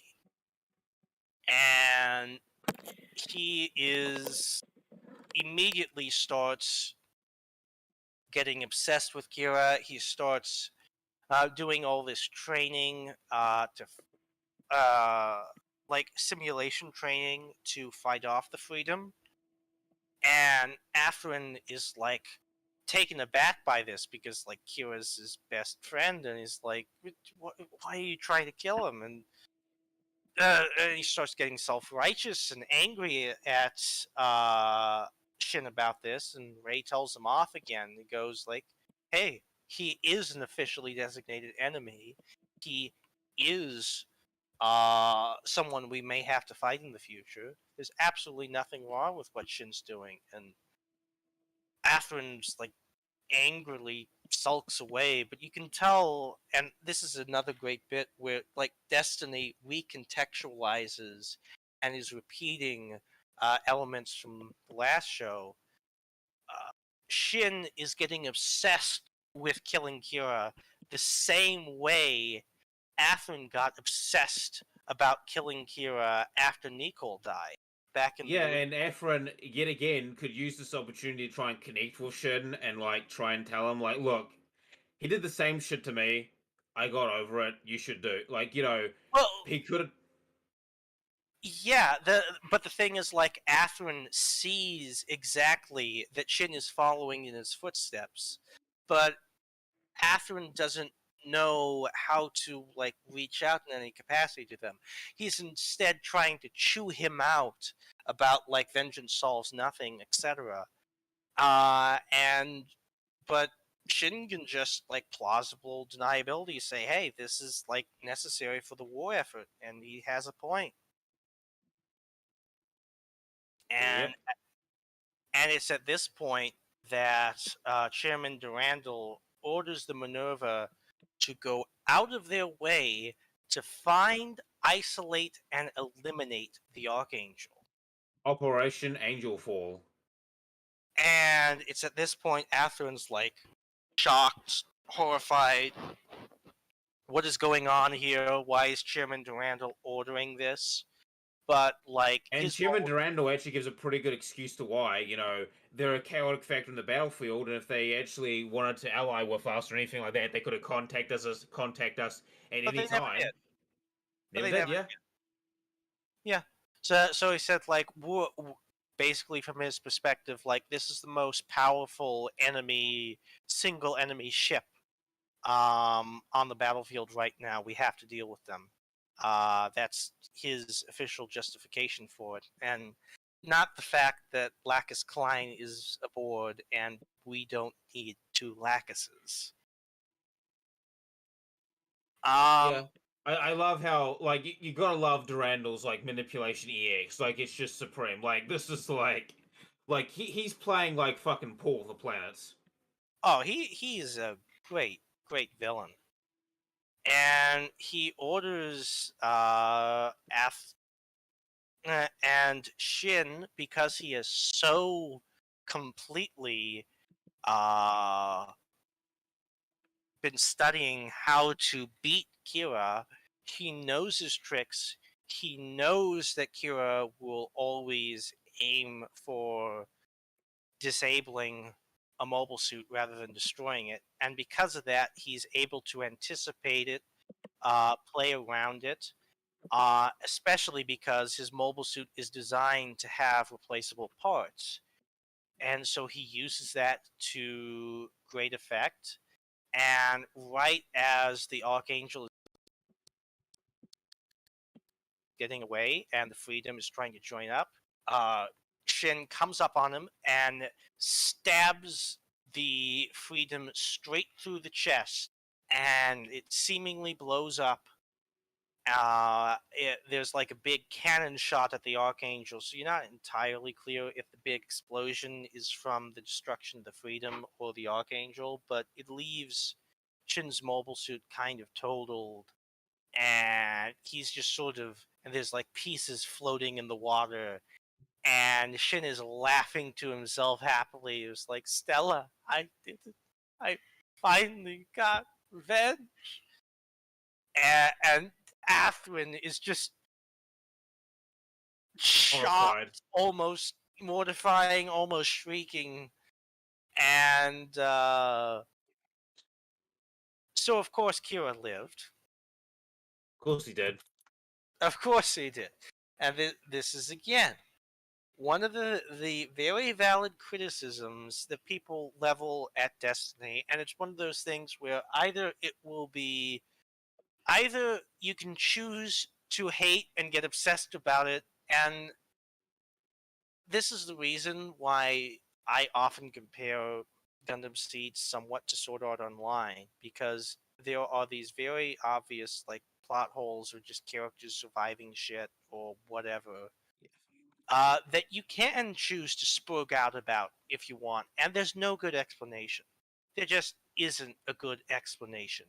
Atherin is about to have his own mobile suit get blown up and stabbed under even more aggravated circumstances, and he's going to survive just fine. Where? How? How did anyone pick him up? Fuck if we know. But he survived, and this is a definite issue with Gundam Seed Destiny, and you can definitely get obsessed about it if you want, but at the same time, one, this shit was already pretty bad in Gundam Seed, and two, I I can somewhat overlook it, to be honest. I mean, it really does depend on who. At least it's a little less bullshitty than like the previous time he resurrected. Yes, yes. We've talked about how there's like hairs of a chance that Kira survived this. There was no way Kira survived like the middle of Gundam Seed. He should have been dead, dead, dead. Uh, but anywho, Kira secretly manages to survive this. The Archangel, it's unclear whether they were blown up or not. Of course, they survived as well.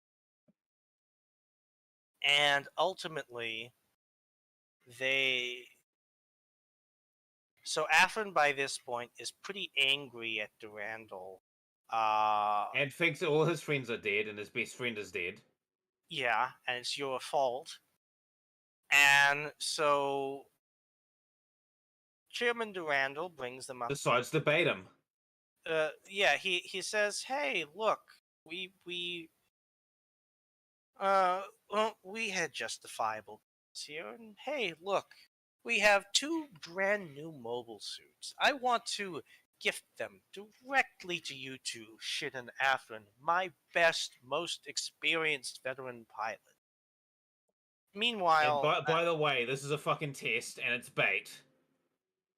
yeah, so after all this, Ray talks to Durandal, and it's pretty clear at this point that they really share a father-son relationship. Essentially, Ray really Oh no, views. no! Did you talk about the discussion in the thing, right? Where Durandal talks about like, oh, your friend Kira Yamato was like that, he was a victim of the times, and I just love it how Oh, he name drops Kira in front of Afrin. Like, talk about a oh, power move.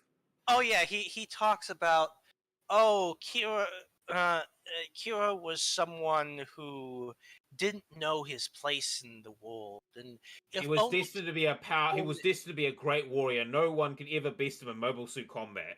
Well, if, except Shin, best him uh, once, but if only he had known his place in the world and society, he could have had a happy ending. But oh, it was so unfortunate. If only he'd known his place. And Atherin's like having alarm bells going off all over the place. You know what I like about fucking Sherman Durandal was that, like, yeah, like he's doing this as bait, but that's a fucking power move, right? Like, he is literally like doing a power move right there. Yeah. I must admit, Sherman Durandal's very well written. Like, Jesus fucking Incredibly, Christ. incredibly well written. He is one of the best Gundam villains, period, bar none. And it helps that he's being voiced by Shuichi Ikeda, the voice of Shah Aznable, who is just excellent. Also, the English Excellent. voice actor does a very good job as well. Like, makes him very smooth and eloquent. Yeah, and in the recent redub of Sea Destiny, they got their current Shaw voice actor to come in and do Durandal's voice. Nice. Yeah. So they decide to. So Ray decides to talk one on one with Durandal, and he basically says, "Look, Atherin has been giving off about 10 red flags. I don't think he's very trustworthy anymore. I don't think you should hand over your great new mobile suit to him. I don't think that's responsible. And Randall goes, all right, if you think so, then clearly you're right. I trust your judgment. And so, Which, here's the thing. I think Durandal knew that already. Like, this is just yeah, all according to Keikaku. probably. And so Mir, Because, like, the interesting thing about Rai is that, like, alright, it's like, oh yeah, Efren was useful for a time. Now he's becoming less useful. I need to get rid of him now.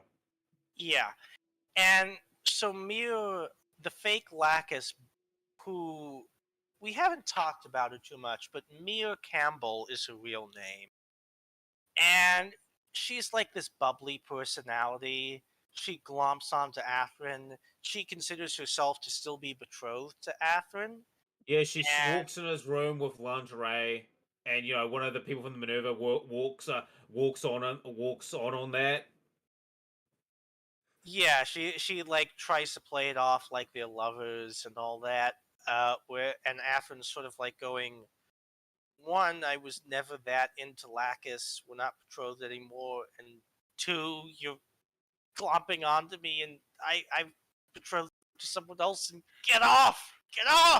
Be gone, Fort, be gone. Oh, yeah. By the way, we should mention that they actually capture Captain Roanoke or whatever, and they find out who he is. Yeah, The mystery yeah, has been revealed. yeah. The Archangel crew captain captures Neo Roanoke, and what do you know?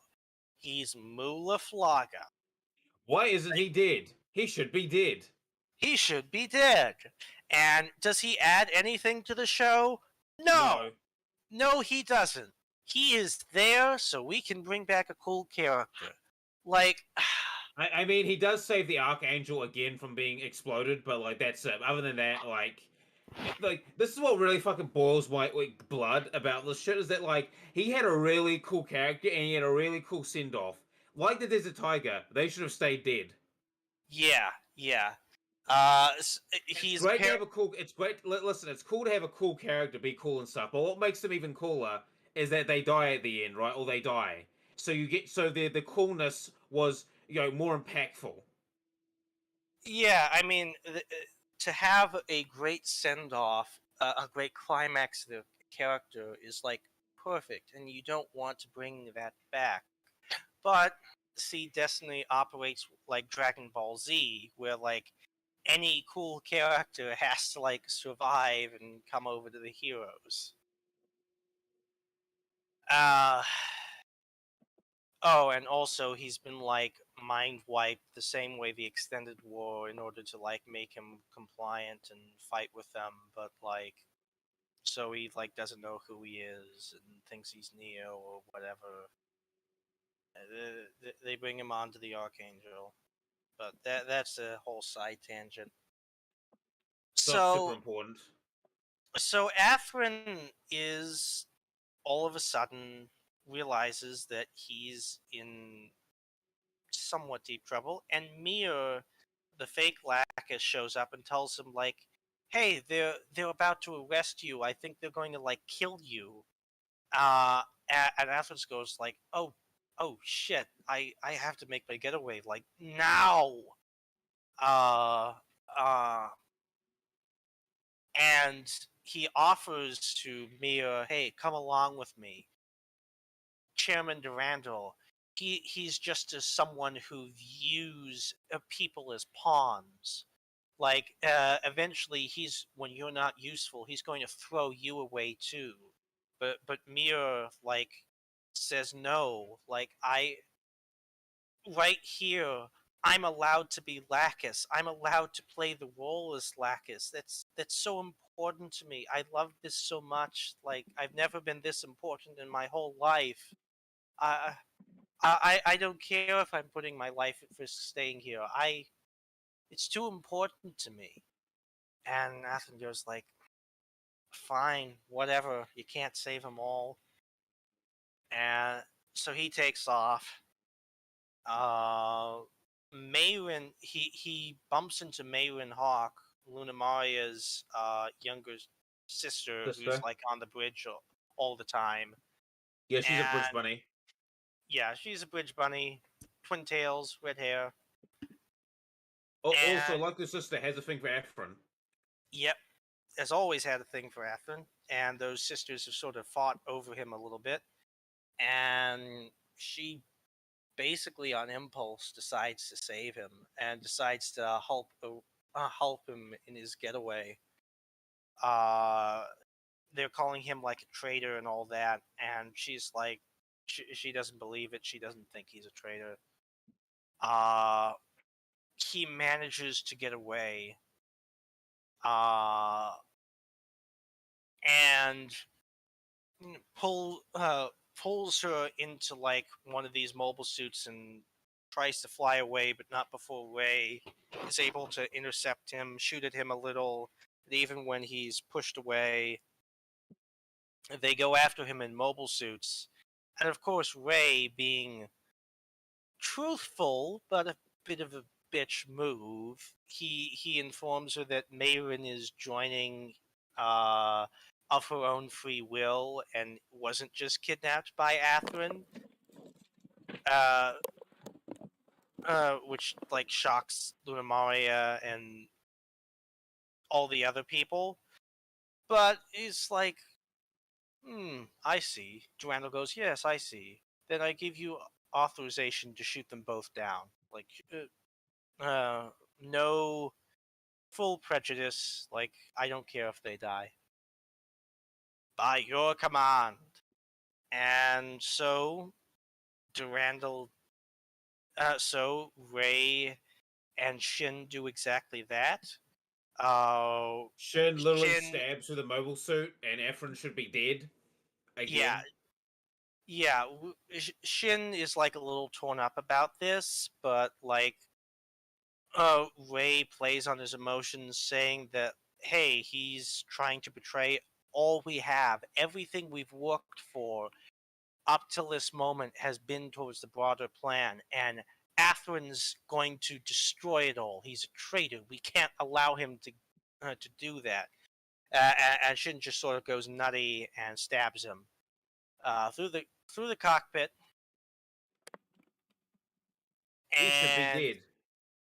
yeah, the mobile suit sinks into the water, and off screen, Athrun and Mayrin are rescued by random orb person that joined the Archangel, who was there for I don't know why reasons, and would have totally been incognito, and his non-amphibious mobile suit was totally underseas or something. Who the fuck knows? They should be dead, both of them. They should be dead. Afrin has got plot armor EX as well, just like his buddy Kira. Yeah, he like wakes up on the Archangel half crippled and he goes like, why am I alive? Kill me. And then Kagali's like next to him, he's like, oh fuck. Yeah, Kagali's like, oh, you finally reunited with him, and she's like been so worried and everything. So at this point, Chairman Durandal decides Drops his mixtape. to reveal his plan to the world. He also says that like he reveals the world that there's this Illuminati organization calling itself Logos, that they manipulate world governments, that they're war profiteers, generally kind of evil dudes. What I found a little bit odd is that he just sort of like somehow knows all the identities of these people, like down the line. Yes, and there's even a scene, right, like in his office where you see like blueprints of the Destroy Gundam on a computer screen, like on a laptop. So you get the impression that Durandal, like, he's been working on this for a long ass time. Like this whole like logos thing. This is a thing he's been working on in a long ass time. But yeah, I'm actually kind of curious, how did he come across these people? Yeah, it really makes you wonder. I mean, it's possible, and you'd think it would be one thing if like Logos was like just a broader organization that had influence in the space colonies, but they really don't, and they treat the space colonies and the coordinators as like another threat to be exterminated. But it's like really does make you wonder how these guys let this get away from them, and like wouldn't they be have their own tendrils there if they're so all powerful? But regardless, he like publishes their names and whereabouts, and it The says like, manifesto, basically. and he basically tells the world, "I want you to bring these people to justice." And the angry mobs go, "Bring people to justice? That sounds like a great time!" And they just sort of like storm into these mansions and start beating these people over the head with crowbars. Yeah, so much for like they're so all powerful that apparently, they couldn't predict like Chairman Durandal like leaking all this information to the whole world. And also, here's the thing: he showed pictures of that fucking laboratory too, like all this data and all this shit. He just dumps it all in the net, and like I love that scene because it's like Chairman Durandal like just dropping his mixtape on the like he literally gaslit an entire planet. Like that is Yeah, well, like what's kind of ridiculous is he does this. It's, I guess, some like international broadcast because there's like no wartime censorship because I don't know. And like everyone hears about this, and like and they're like showing the I clips mean, of like the destroy blowing up the whole wa- city. wasn't it the same with the original Gundam though? When they do that Hail Zion or whatever Sig Zion thing, Sig Zion, Zion, yeah, yeah, Giran is a everybody big speech. and everybody can see Yeah, it on TV. that's true. That's true. But it was sort of like the way it's sort of framed there in the original Gundam is that they're just sort of like choosing to tune into enemy propaganda to like get a feel for like this is the true enemy, and to like reinforce the idea that this is the enemy. This is like a direct appeal. This is like more interest weirder because they're making a direct appeal to the enemy side and like their better senses and morals, and like one of their leaders is going, turn off the broadcast right now, right this instant, and for some reason they can't. yeah, so much for That's being all powerful and all knowing. Like, my god. yeah, yeah, it's like a lot of oversights. So they decide to take care of that. And at this point, like all the Logos leaders are just on the run. They like keep retreating from like base to base to base. Like Jabril goes to like the last big Earth Alliance base on Earth, which has like a zillion destroy Gundams, and like super powerful. They blow up all. Another super weapon blows up all the parachuting in Zaf troops, but doesn't matter because Shin's new Gundam, the Destiny, has a giant sword, and that giant sword is bigger, more powerful than the destroys. So he just sort Like of he just chainsaws through these destroyers like it's just no one's business. yeah, he's just like fast enough and can get in close and whatever.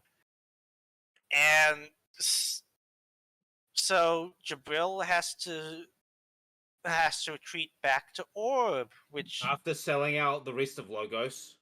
yeah, and for some silly reason, Orb is decides to take them in, and because like the Sarin family is still in charge, and they're like, oh, this can this can go wrong at all. And like Chairman Durandal even goes to them and say, "Hey, we think you have a wanted war criminal among you that you're harboring. we'd really like it if you would hand him over while we're surrounding your island. And Seirin just sort of goes, I mean, "Oh, you know, the Saberins could have just easily ended this by like just having him there, then kill him, and then hand his dead corpse off to Chairman Durandal. oh yeah, they could have totally handed him over and said like, yeah, here he is, but for I The guess most practical option would that be at that point, because here's the thing: he's the one guy left. If you just turn him in, like, what the fuck is he gonna do then? yeah, yeah, it's not even like allying with this guy or helping him materially helps your military forces if Zaf decides to attack anyways. So it's like there's no downside to this, but he decides, oh, we know of no such person here at all. And Randall goes, right, they're lying to us. Full speed ahead, attack. Yeah, like, yeah, I think he has photos and evidence that like the guy Jabril is on like at Orb, and he's like, yeah, you guys are lying. Right, census bell, time to invade. Yep. And it's at this point that Kagali and the Archangel return to Orb, and they show up defending Orb, intervening in the battle to defend Orb with a whole bunch of the Orb soldiers that took refuge among the Archangel. And they're going like, Oh, by the way, we should mention the new mix, the Strike Freedom and the Infinite Justice, because apparently, Larkus Klein also has access to a mobile suit production facility too. yeah, okay. So, Lacus at one point decides to And go she up also has like space she also has her own personal army too. Like, she just has like special and forces. monitor Like, people. Yeah.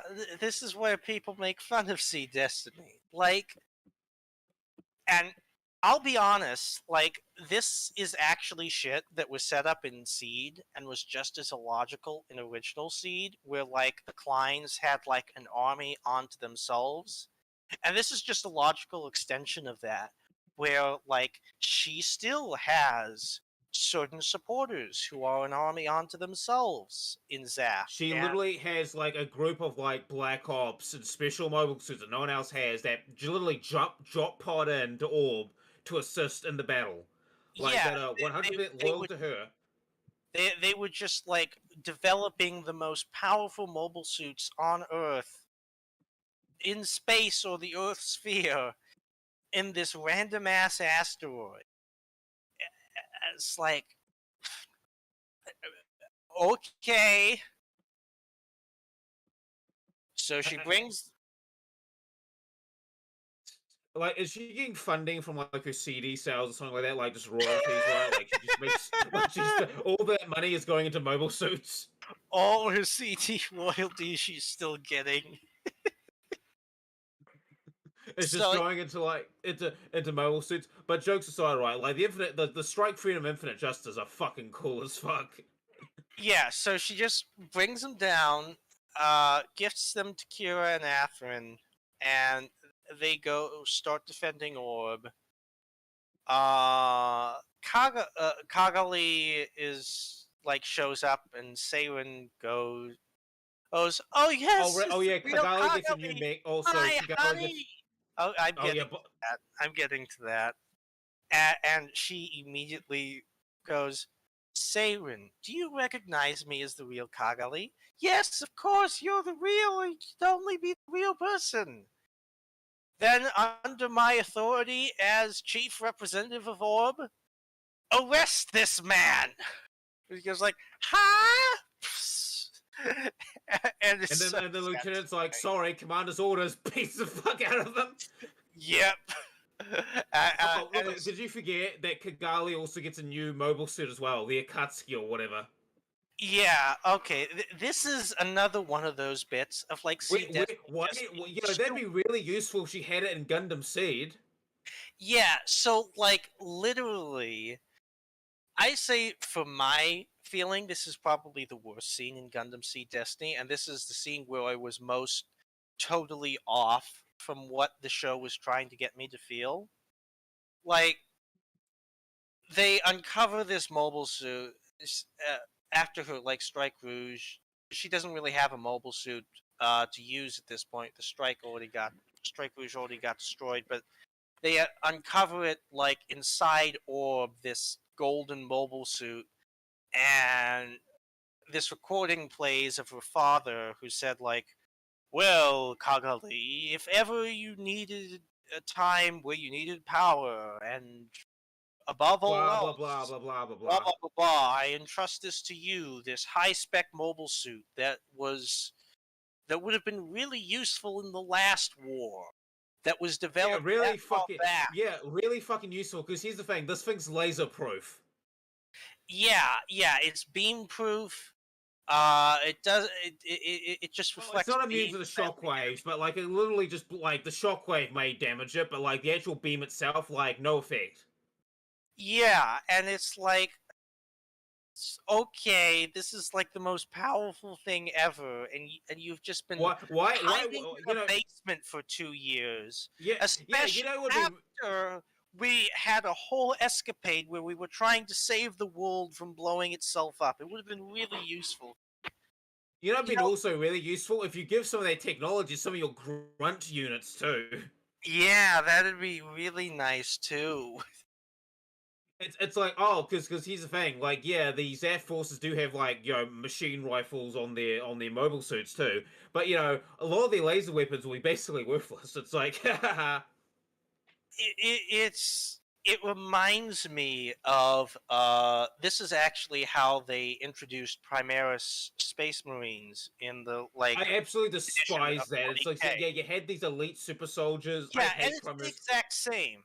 And people Okay, I want to clarify. hate I that like the shit. models, but I hate the lore behind them. It's absolutely retarded. Yeah, and it's the exact same lore bit. The exact same. And it's supposed to be an emotional scene as Kagali's crying at her father's recording, and she's so moved and touched. And I'm just sitting there oh no. I mean, this mech would have been really fucking useful 2 years ago. Yeah. But anyways, she flies off. She uses it. They're able to fight the Zap forces to a standstill. Kagali makes an official defense of Lord Jabril escaped, but we're doing everything we can to get him. However, we're an independent polity. We don't want war. Yada yada. Uh, then the fake Lacus comes on and go onto this world international broadcast and goes, I am gonna "Oh, bounce now. So all right, it's fucking 4:30. I've been up for I need to go to sleep. So jeez, man, jeez." hey, man. Yo, Coke and shit. So yeah. But anyway, I've got to bounce now. But I'll see you all next week for D&D. It's gonna be fun. Yep. All right, catch you later. Bye, Gundam. Peace out. Bye. Yeah, student, what did you? I mean, it's been a while since you last saw it. What do you think of that moment with Akatsuki and mobile the ass? Yeah, sorry. What were you saying? I was saying, what did you think of that moment in Seed Destiny with the mobile suit just coming out of the ass all of a sudden? The golden one. I mean, the freedom came from the sky not not that long ago, so whatever. So Yeah, it's kind of a little ridiculous. at least it looks cool. So I guess they Yeah, are good. it looks cool. I So think Kagali there were gives. too many. I don't know. Maybe not. There were too many mobile suits, in my opinion. But Mhm. yeah, sorry, go on. Yeah. So as it went on, so Kagali gives her big defense of Orb. The fake Lacus comes on, and she starts going, I'm finding this really hard to believe. Why would this supposedly neutral country defend Lord Jabril? Yada yada yada, and she's talking in this very manipulative like tone of like how could about how Orb is evil, etc. And then all of a sudden, boom, real Lacus comes on and it says like, "Don't be deceived by this woman." And it just goes like, "Huh, huh." And real Lacus is basically gives her, a speech about how who's really responsible for all this war. It's like, yeah, Logos manipulated everyone. There's no doubt about it. But you people, like the world population, you also willingly went along with it. This war was incredibly popular, and you all agreed to it. Is it really true that you can just scapegoat it and put everything on the heads of these people? Yeah, And yeah. I don't know if you have seen it, but there's like I don't know how do you call it, a mini series for Gundam's Seed Destiny, yeah, which is Stargazer. and no, it's sort of a parody kind of thing, and Oh yeah, that one. yeah, and there's a scene where Lacus basically talks down a puppy like that. Like, is this really what you want to bark at us or something like Uh, that? do you really wish to bear your fangs at Oh us? yeah, Us. And the puppy starts like whimpering, going, "Hmm." yeah, And that's sort of like Lacus as a character. She's like this totally in command, self righteous, but kind of woman who like people like just bow to her authority. yeah. She wasn't really that cute in this one, I thought. Hmm. Um, Yeah. wouldn't I don't know. I don't think yeah we chose Kagali last time as best girl. This time Hmm. Kagali's character was a complete mess, so it can't be her. Well, a lot of people hate what was done with Kagali's character, and they think it's out of character. I do not remotely think it's out of character. I think she's always been like this emotional character who was easily manipulated, and even if you don't like what's happened to her and how easily she was manipulated, I think it's perfectly in character for who she is and her own past and her Yeah, own history. I think most of the characters made sense, but maybe they were just annoying to some people. Yeah, that's quite fair, and I can see people getting a little annoyed at Kagali, and I don't blame them for that. But I don't think she's out of character, not in the least. Yeah, Uh but anyways, the fake Lacus has shown up. Durandal like shuts down his own broadcast, and fake Lacus makes this sort of like scared face to Durandal, and Durandal just makes these snake eyes at her, and it goes like, "Well, it couldn't possibly be helped. Why don't you just go on a long vacation now?" And Mio's just like this shocked face, just scared. Both of them just know that she's not long for this world. It's a great, great scene.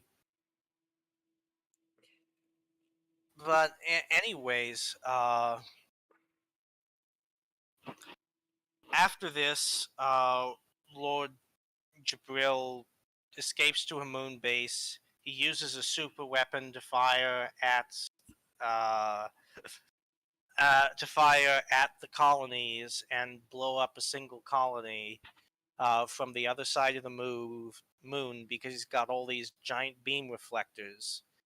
And the the Minerva crew has a giant race to stop him before he can use this super weapon again. A lot of super weapons in this show. I say they they also sell rather well, like the desperation of stopping this thing.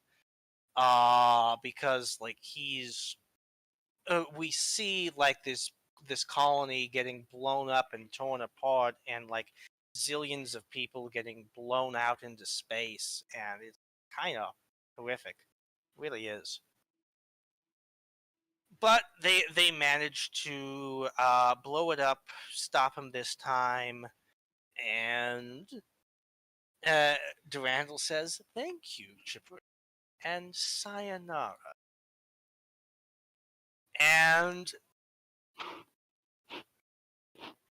now Durandal has a new super weapon. He has the Earth Alliance totally beaten and agreeing to his every whim. He has basically won the war. And so he decides to reveal to the world this destiny plan. You see, he's been talking with with his own apparition and his own idea of Raoul the Crusade, and he agrees with Rao that the fundamental problem is human striving, the desire to go farther, to become the highest, to become the greatest. That is what causes human struggle, human strife, and ultimately war. Because people don't have a place in the world, they have to struggle in order to find a place in the world. Some people never get a place in the world. What needs to change is everyone needs a place. So he unveils the destiny. And what this is going to be is a giant social engineering experiment where people are or will be genetically modified towards a certain role in society, and that they will be allowed and that they will be essentially fast tracked onto certain career paths and everything. I don't remember whether he actually said that people would be genetically modified or just analyzed, and then Oh, you. that's true. Yeah, a lot of it I think is going to be that they're just going to be genetically analyze them, and then they're going to fast track them onto certain career paths. And to a certain degree, I think that's actually admirable. It I depends, of mean, course. I'm not exactly sure how that would prevent wars, but yeah. Yeah, well, his view is that the primary issue is that you have a lot of people who basically just don't have a place in the world, and that leads to all this suffering, which can then be exploited by warmongers, war profiteers, etc. Yeah. It's from his perspective, it's sort of like he's going after the root cause I of mean, human suffering. to me, I mean, if you look at the previous conflict, though, it seemed more like the naturals were jealous of the Mm, coordinators having more. It's not like they didn't have a place or something. I that's mean, fair. yeah, but still, yeah, sure. Um, what else do you think about the plan? I mean, I to a great extent, it obviously depends on how hard line it would be implemented, but I actually think it's kind of fine. Like, every young person ultimately uh, has to make career choices and career options without having a very strong sense of where they're going or what they should be doing in the world. It's very rare the person who like knows exactly perfectly what their career is, exactly what their career should be, exactly what they want, like from like when they're a teenager on.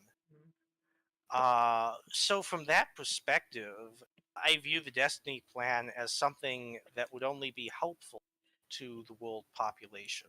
For some More reason, large. for some reason, I've seen at least a couple of anime where like um the protagonists are fighting against. I think the other example which comes to mind right now is Escaflowne, where Mhm. the protagonists are, and also that Alexander in space fighting Persia in space anime, where like Persia is some kind of a machine which can determine the future or something. Yeah, I don't know what that one Yeah, is. yeah, there's an anime adaptation of Alexander the Great's life, except it's Alexander Huh. the Great in space.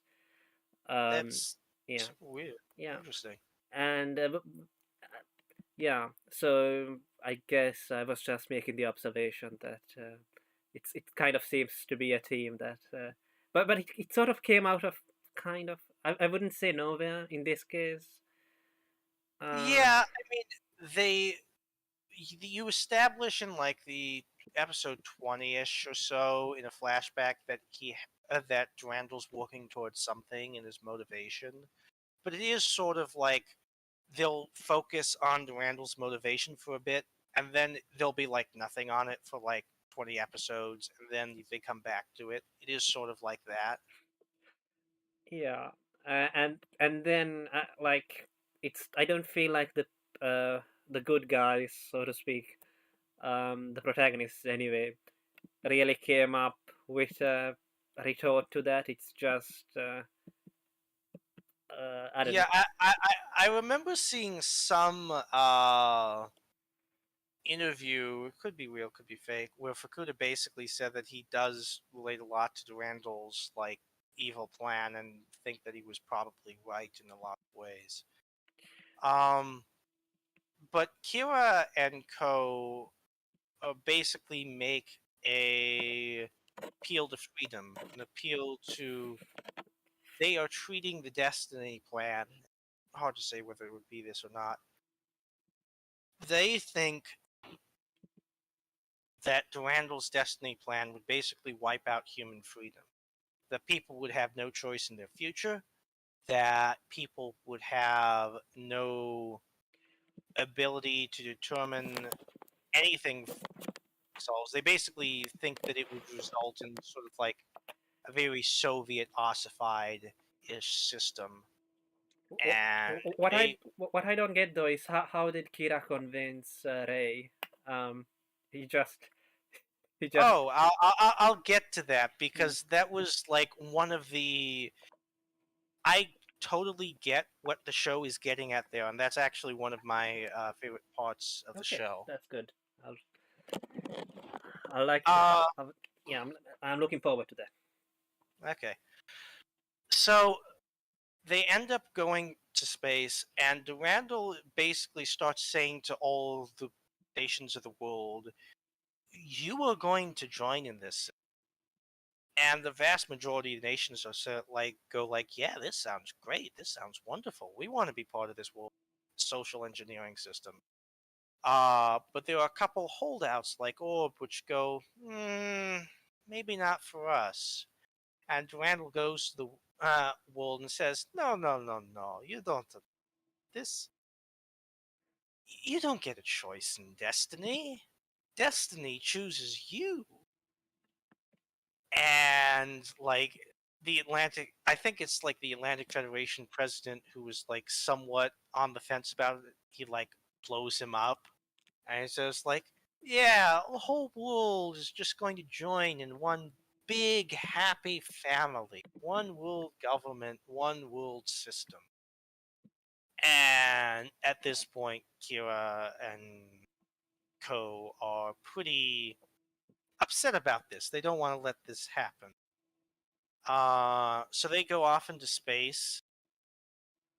They decide to they decide to have one giant desperate battle in order to stop this super weapon from firing at Orb and blowing it up.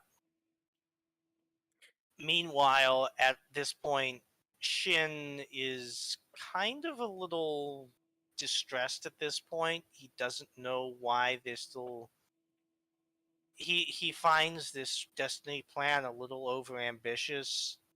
His trust has also been severely shaken about being forced to kill Athrun and Mayrin. Only it turns out they're not dead now. He's shacked up with Luna Maria, with the two of them just sort of like licking their wounds. Both of them are like very distrustful at this point. And but Ray speaks directly to Shin and goes, "Hey, this is my life's dream. Like, I'm a clone. I don't have much longer in this world. I'm dying. Uh, but no matter what, you must, above all, believe in the chairman. Believe in Durandal and his plan. Above all, that's my life's work." And like Ray is basically Shin's best friend, so he goes like, "Yeah, all right. I'll if it means that much to you, I'll go with it." So they have a big battle between Kira and Ray and Shin and Athrun, and Shin Athrun beats Shin, and Kira is fighting Ray, and he makes during the battle they're speechifying at one another. Ray is trying, because he is literally like a clone and actually genetically the same as Raul the Crusette. He starts saying, "I am Raul the Crusette," to Kira, and he starts like taking on the role of Rao in order to like haunt Kira and try and beat him. But but but Kira makes a point to him, "Hey, you at the same time you only have one life. Uh, yeah, you yourself like belong to yourself. You, you are your own person. You are not Raul le Creuset." And Ray is sort of like visibly shocked by this, and is beaten as a result of this. Just sort of like his mobile suit stops in midair and just like, and then is like heavily disabled by beam spam. Uh, at this point, it should also be mentioned that this is where the action scenes have taken like a major downgrade. A lot of them are just like stock footage spam, where it's like, and they do it somewhat well, where they have like a roundhouse of abilities with the animation, where they'll show two mobile shoots circling around one another, shooting at one another, various stock footage of just shooting at one another, but it's at this point it's gotten very noticeable and it's gotten very bad, and you can tell they were really behind schedule with the scripts coming in at this point, and it was really struggling. And I've heard some people say that this is the reason why uh, Sunrise has never really wanted to work with Fukuda again, aside from Cross Angie, because they it was just such production hell to deal with this, with the scripts getting turned in so late, that they didn't want to go through this ever again. Was there some drama going in the back? Oh, no, nothing. There, we don't know to what extent there was like any like particular voice actor drama. That's like a common the shared thing on messaging boards. I've never seen anything concrete on that. But what is beyond dispute is that it was really, really behind schedule when they were making it. This was true for Seed as well. It was especially true for Seed Destiny, and you can tell because Seed Destiny has a lot of stock footage. It has a lot of recap episodes, which recap episodes only happen when a show is so behind they just can't air a real episode that week. That's why recap episodes happen. So there was clearly a lot of behind the scenes stuff where they were like rushing it. But anywho, they managed to Kira and Athrun managed to beat the two aces of Zaft. They blow up Durandal's super weapon. And then this scene, this final scene, perfectly encapsulates everything good and bad about Seed Destiny. Kira shows up. He goes inside the main enemy base, and he has a direct confrontation with Gilbert Durandal, where they speechify at one another. And Kira is there making the case for freedom, whereas Durandal is saying to him, just stop this. If you go through with all this, the world will once again be plunged into war. People never learn. They say they won't repeat the mistakes of the past, but who can? But yet they do it anyway. Who can say with such authority that they won't repeat the same mistakes? No one can say such a thing. Not you, not Lacus, because no one really knows what the future holds. And it's a really great scene, and he's making some really great points. But there was no reason for him to be there. Like, after, for one, like, they just sort of stroll into this command center, Kira does, and then Athrun, who was literally added in post in the remaster and movies, because he is that unimportant to the actual scene here. And, Kira... So he wasn't Durandal... there. Okay, I didn't know that. Yeah. Like in the original TV broadcast, Athrun isn't even there. And like, Kira is... And it's like, Durandal just sort of sat there. Even after his super weapon got destroyed, even after he has tons of time to, like, stage a getaway, and there's, like, no soldiers left alive anywhere in the command center, he's all alone. And he's just sort of been sitting there in his revolving Emperor Palpatine-looking chair, waiting for Kira to get here. And it's like, what have you been doing, man? Like, I can only assume he, like, really wanted to have, like, this speech with Kira, but, like, How there did was how did you know that Kira would come in there and not just shoot the whole place down from after? and it's like, by all logic, he's got plenty of a fleet and mobile suits left. He should just be staging an escape and working on He his just next gave plan up. to, Yeah. instead of just like waiting there for Kira and basically giving up. Yeah. Uh. So they speechify at one another, but Kira basically says to Durandal that everyone, but at the same time, people want a future. Uh, Above all, people want and desire a future above all, something that they can't predict.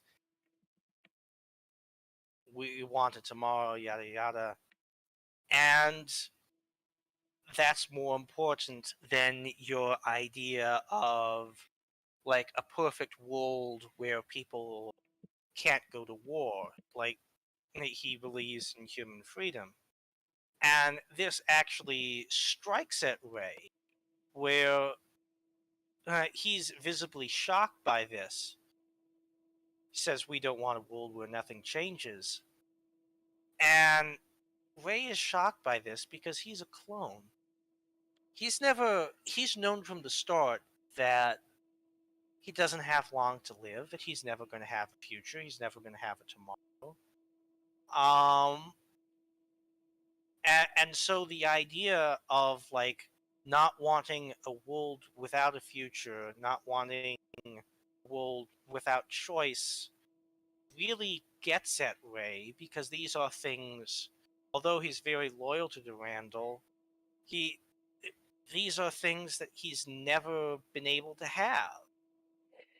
I mean, And I understand, but it's kind of like like in G Gundam, Master Asia, like only at the very last moment does he realize that destroying humanity also means destroying nature.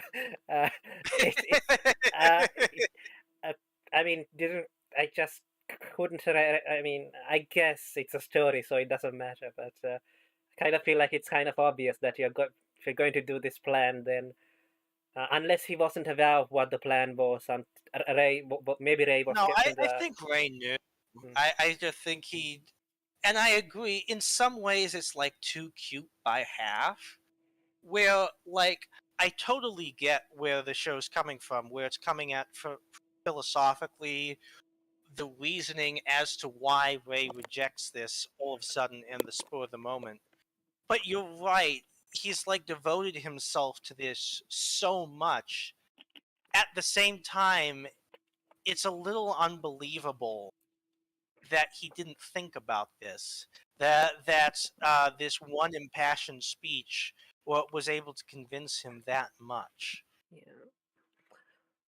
Also, I mean, I guess it's sort of a vague kind of, I mean, Durandal is not literally trying to prevent people to have I guess he's taking people's choice, so that's the same as taking their future away. Um, Mhm. yeah, Yeah, it's that's another thing where like the show, like if they made it like very clear that okay, we're going to be like determining spouses, determining everything, then Kira would have a stronger point. But the show does keep the Destiny plan kind of vague, just that like occupations will be chosen by genetics, and it's like, well, that's not that's not nearly as extreme as it could be. So it's not clear the level of freedom that Durandal is denying here, and to a certain degree, it almost comes across like, well, he's just like offering. It's not even clear that you'd have no choice in terms of going down another career path. yeah, I yeah, I just kind of felt like, oh, it's Jesus Kira saying it, so it must be right.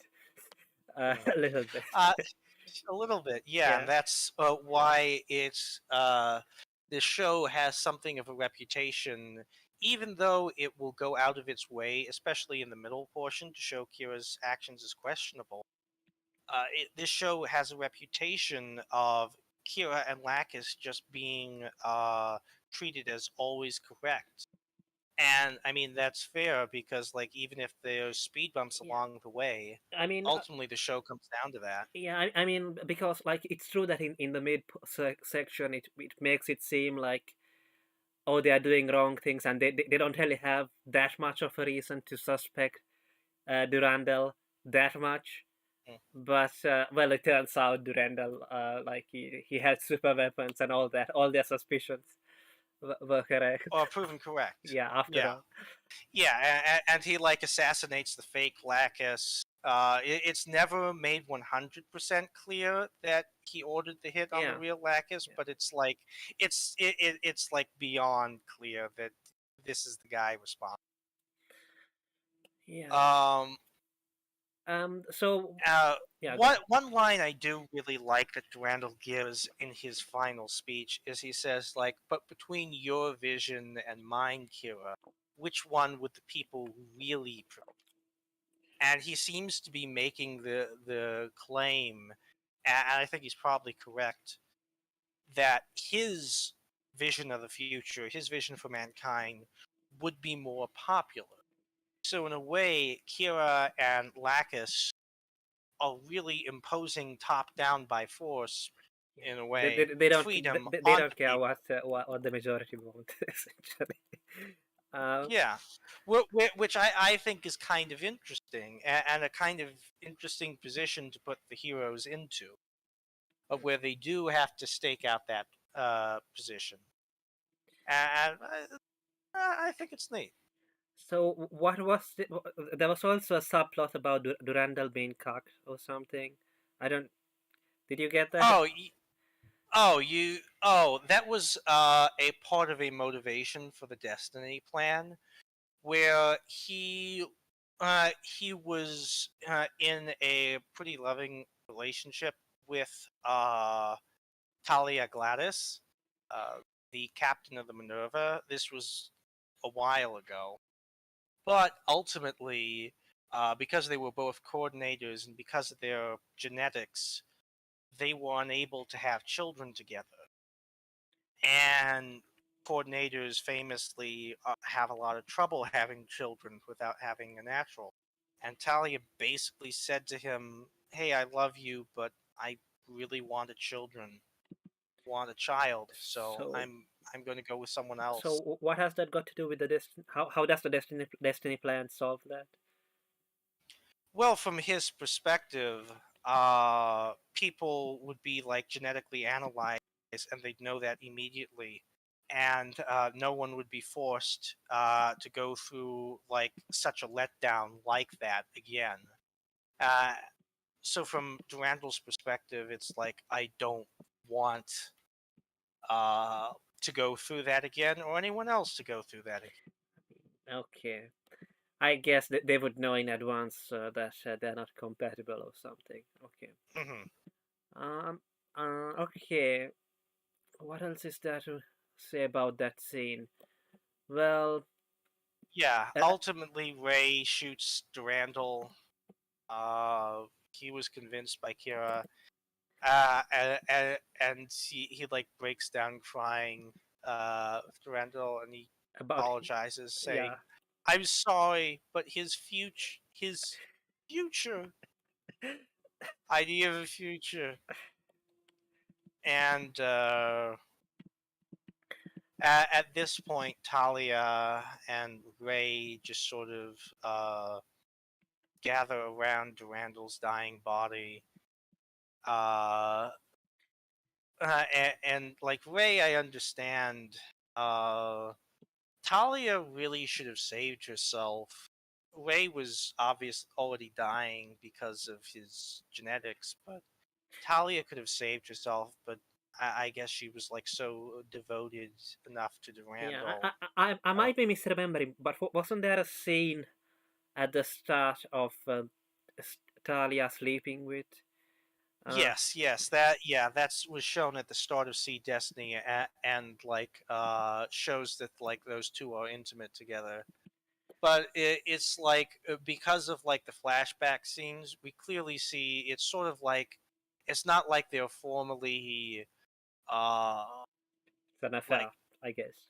yeah, it's basically an affair, yeah, at this point.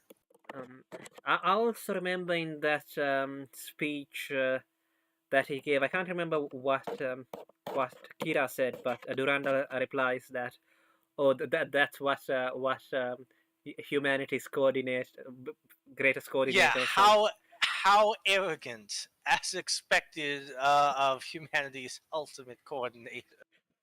Yeah, it's a good line. Yeah, yeah. I mean, yeah. I guess, yeah. It is a good line, even though he wants to, I don't know, give people freedom or something, rather than Hmm. coordinate them or whatever, lead them somewhere.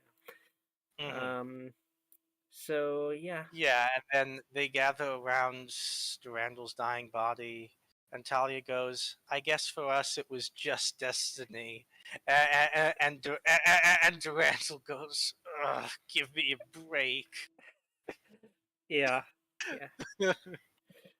Uh, and then they die as the rubble falls on them, and that's the big end of the show. Kira, peace negotiations again. Um, Kira, there's some like after credits stuff where Kira in the remaster where Kira and Afrin talk to Shin about how around the graves and say no matter how many times the world like tries to blow itself up again, we'll always plant more flowers for the dead. Like we'll always be like eternally vigilant, etc., etc. Lacus becomes like head of the space colonies and everything, and that's the show. Hmm. Apparently, there was supposed to be a film. I don't know if it was supposed to be a sequel or just a retelling. Yes, there was a sequel film that was talked about that they sort of wanted to do, and it's still kind of in production hell.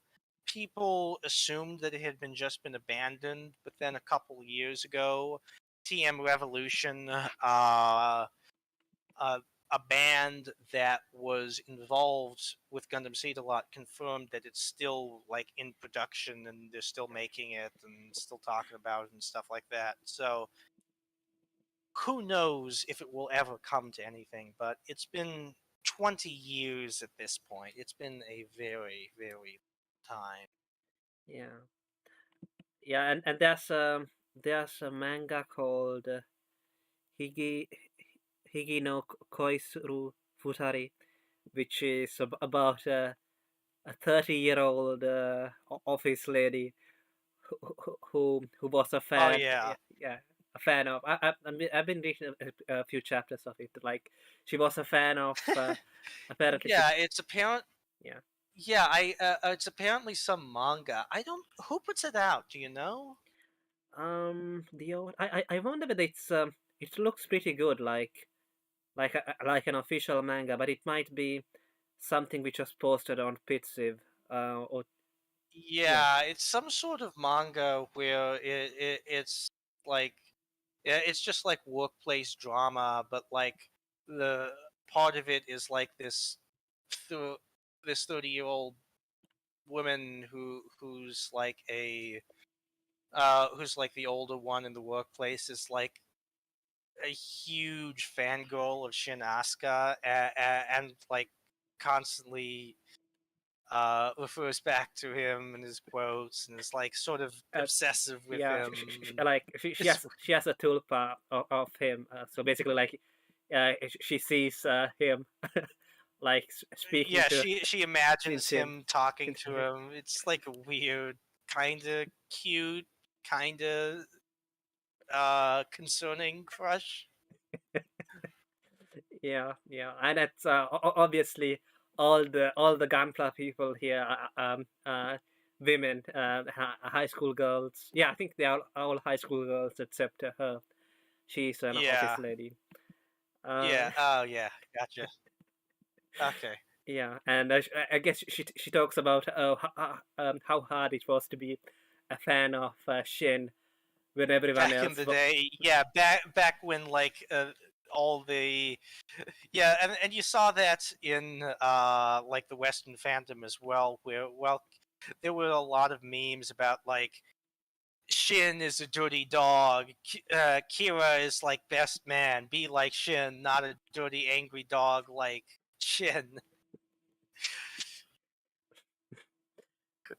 And they were sort of like ironic because it were like oftentimes they were being made by people who like didn't like Kira at all, but were just sort of like Yeah, shailing yeah. on Shin. I think yeah, I think that there's like a thread on M right now going about how Shin is why is Shin such a shit character, and everyone is talking about how actually Uh Kira huh. it's just Kira fags who can't. I don't know. I don't really Hmm. see that many people saying good things about Kira. So I don't know. I don't know if this is just imagined. The people, if the people who like Shin just like to imagine that everyone Hmm. who doesn't like Shin, Hmm. must be because they like Kira. Yeah. Yeah. I don't know. Um, It, yeah. There's there are certain Seed Destiny haters who will talk about how supposedly there's like a church of Kira Jesus Yamato or something. Like, I got into the fandom around 2010. I've never seen any evidence of these people. Any. I guess like they hate Seed Destiny so much that like they have conjured, they exist in their minds. These people. I mean, to be fair, if we look at like Japanese new type polling of like new type is a magazine in Japan, if you look at like the new type polls of like favorite character, Kira Yamato was consistently at the top. I see. Consistent. I A spot I will also point out was shared by Kirito from Sword Oof. Art Online as soon as Sword Art Online came out. I see. So So maybe there, it's a divide between the Western and Eastern fan bases or something. perhaps, Yeah. perhaps. Um. Yeah. I guess we could briefly talk about Stargazer as well, given that some people say, "Oh look, this like the reviews there will say, oh look, this is how Seed Destiny and Seed should have been done." But Yeah, I mean, I don't. I like Sea Stargazer. I think it's a really good, like, short 35 episode short, but I disagree. I think it's going for stylistically something entirely different, which is why people like it, who are like UC purists, whatever, because Gundam Seed is like very melodramatic. It's very much it's like teen drama across the background of like this greater war alongside idealism, yada. Whereas Stargazer, it feels more like an episode of like Ghost in the Shell standalone complex or something like that, where you're dealing with just adult characters who are going through uh the times in a rather mature and not melodramatic at all manner, but and it also has this like very nice gritty feel to it where when it like like Seed will show a lot of people dying, like a lot of like civilians dying pretty horribly in a lot of ways, but it's almost like a tonal whiplash where it will show that scene at those scenes and then it'll go back to like regular things being pretty normal, and once they're outside of the scene people will shrug it off. It's hard to describe, but like Gundam Seed treats like gore and deaths of people a lot like a battle shonen ultimately. And like Stargazer is not like that. It's a lot more depressing and dark. There's actually a death scene in Stargazer which is like a direct reference and callback to a death in End of Evangelion. If you've watched it, you know the one. mm, Um yeah, you know the one. no, I can't remember. I can't remember. I say no more for Okay, people who have for people's somehow sake. not seen You Evangelion. can tell me later after you have stopped the recording. So, Um, uh, but overall, a lot of people also like it because it is a story ultimately of a natural and a coordinator getting to know one another. Specifically, a natural who was like tasked often with doing like the dirty jobs, the Earth Alliance, and they both have to. And there's a nice scene where both of them basically have to go on this long journey to return to Earth, and it's like very uncertain whether they'll even survive in deep sleep. Uh, but it's a nice kind of intimate scene where both of them, who were like enemies up till that point, really have to let their hair down. Uh, uh, because there's no other way they'll survive, and sort of shows a mutual understanding between the two. It's a really good short. Do you prefer Seed or Seed Destiny?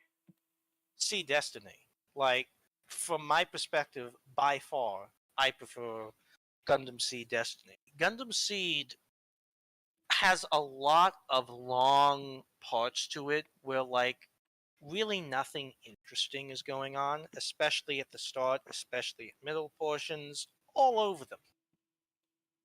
Destiny is so much better paced. So much always has like something going on with the characters to do.